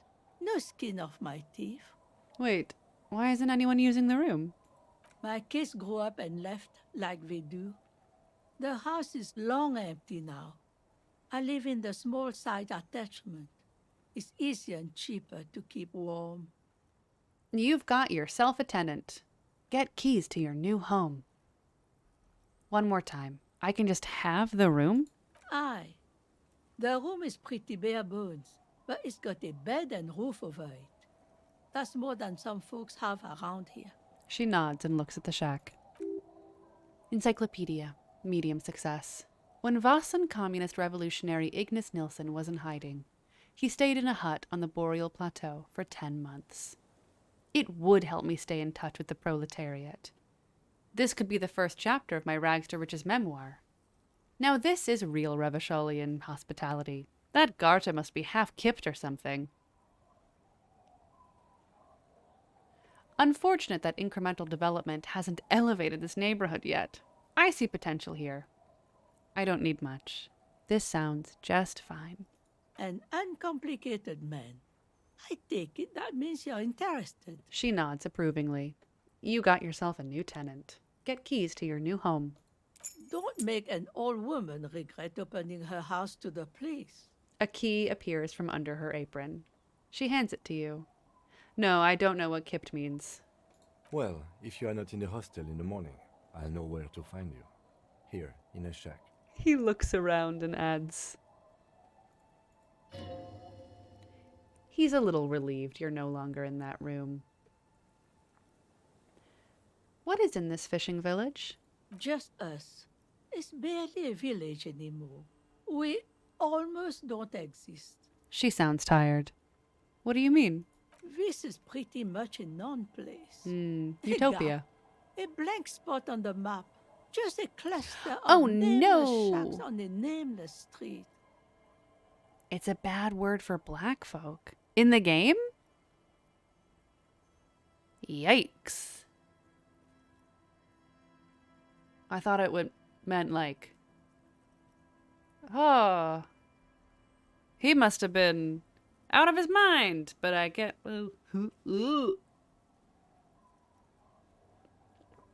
Raphael.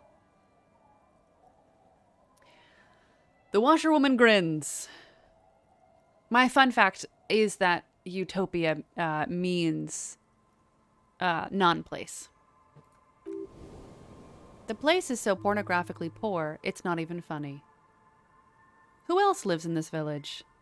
Well, there's Lillian and her kids. A few new folks live in the house to the east, but they're away right now.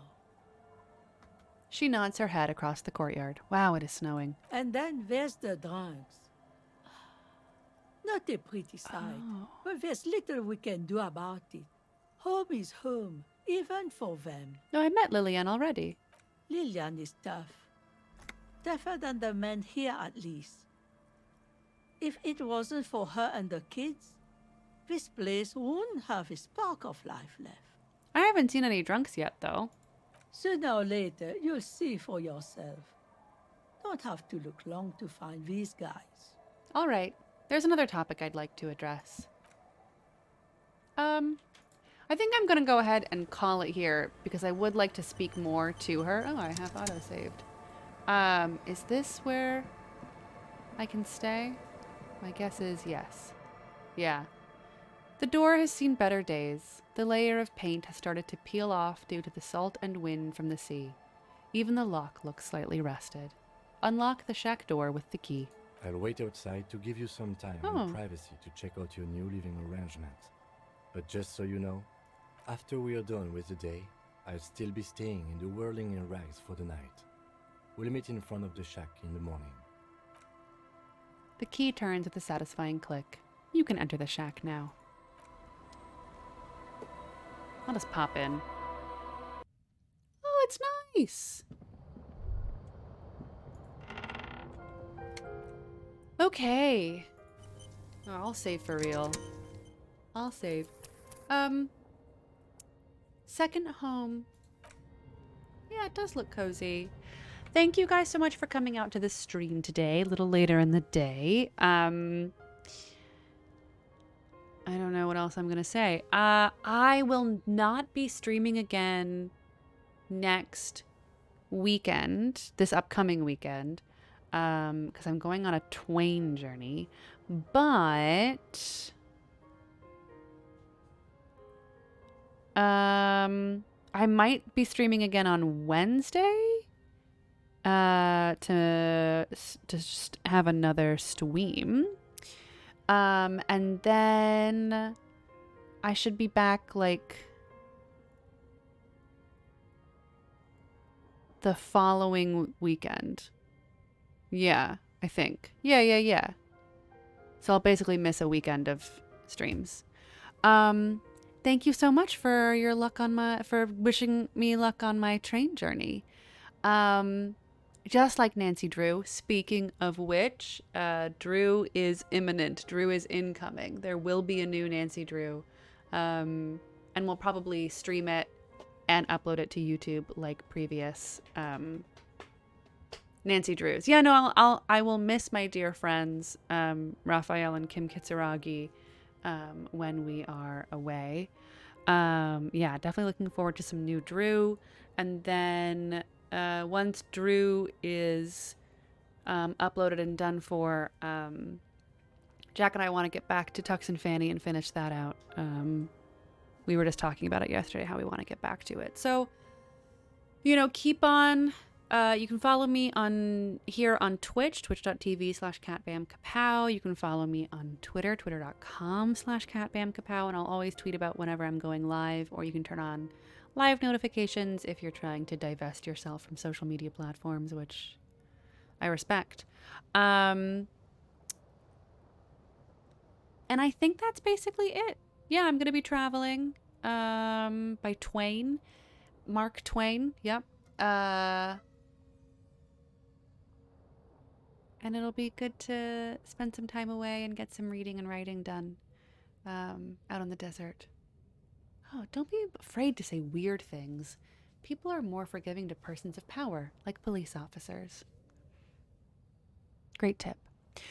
Okay, everyone, have a wonderful day, evening, morning, wherever you are, and I will see you next time. All right. Bye. Bye.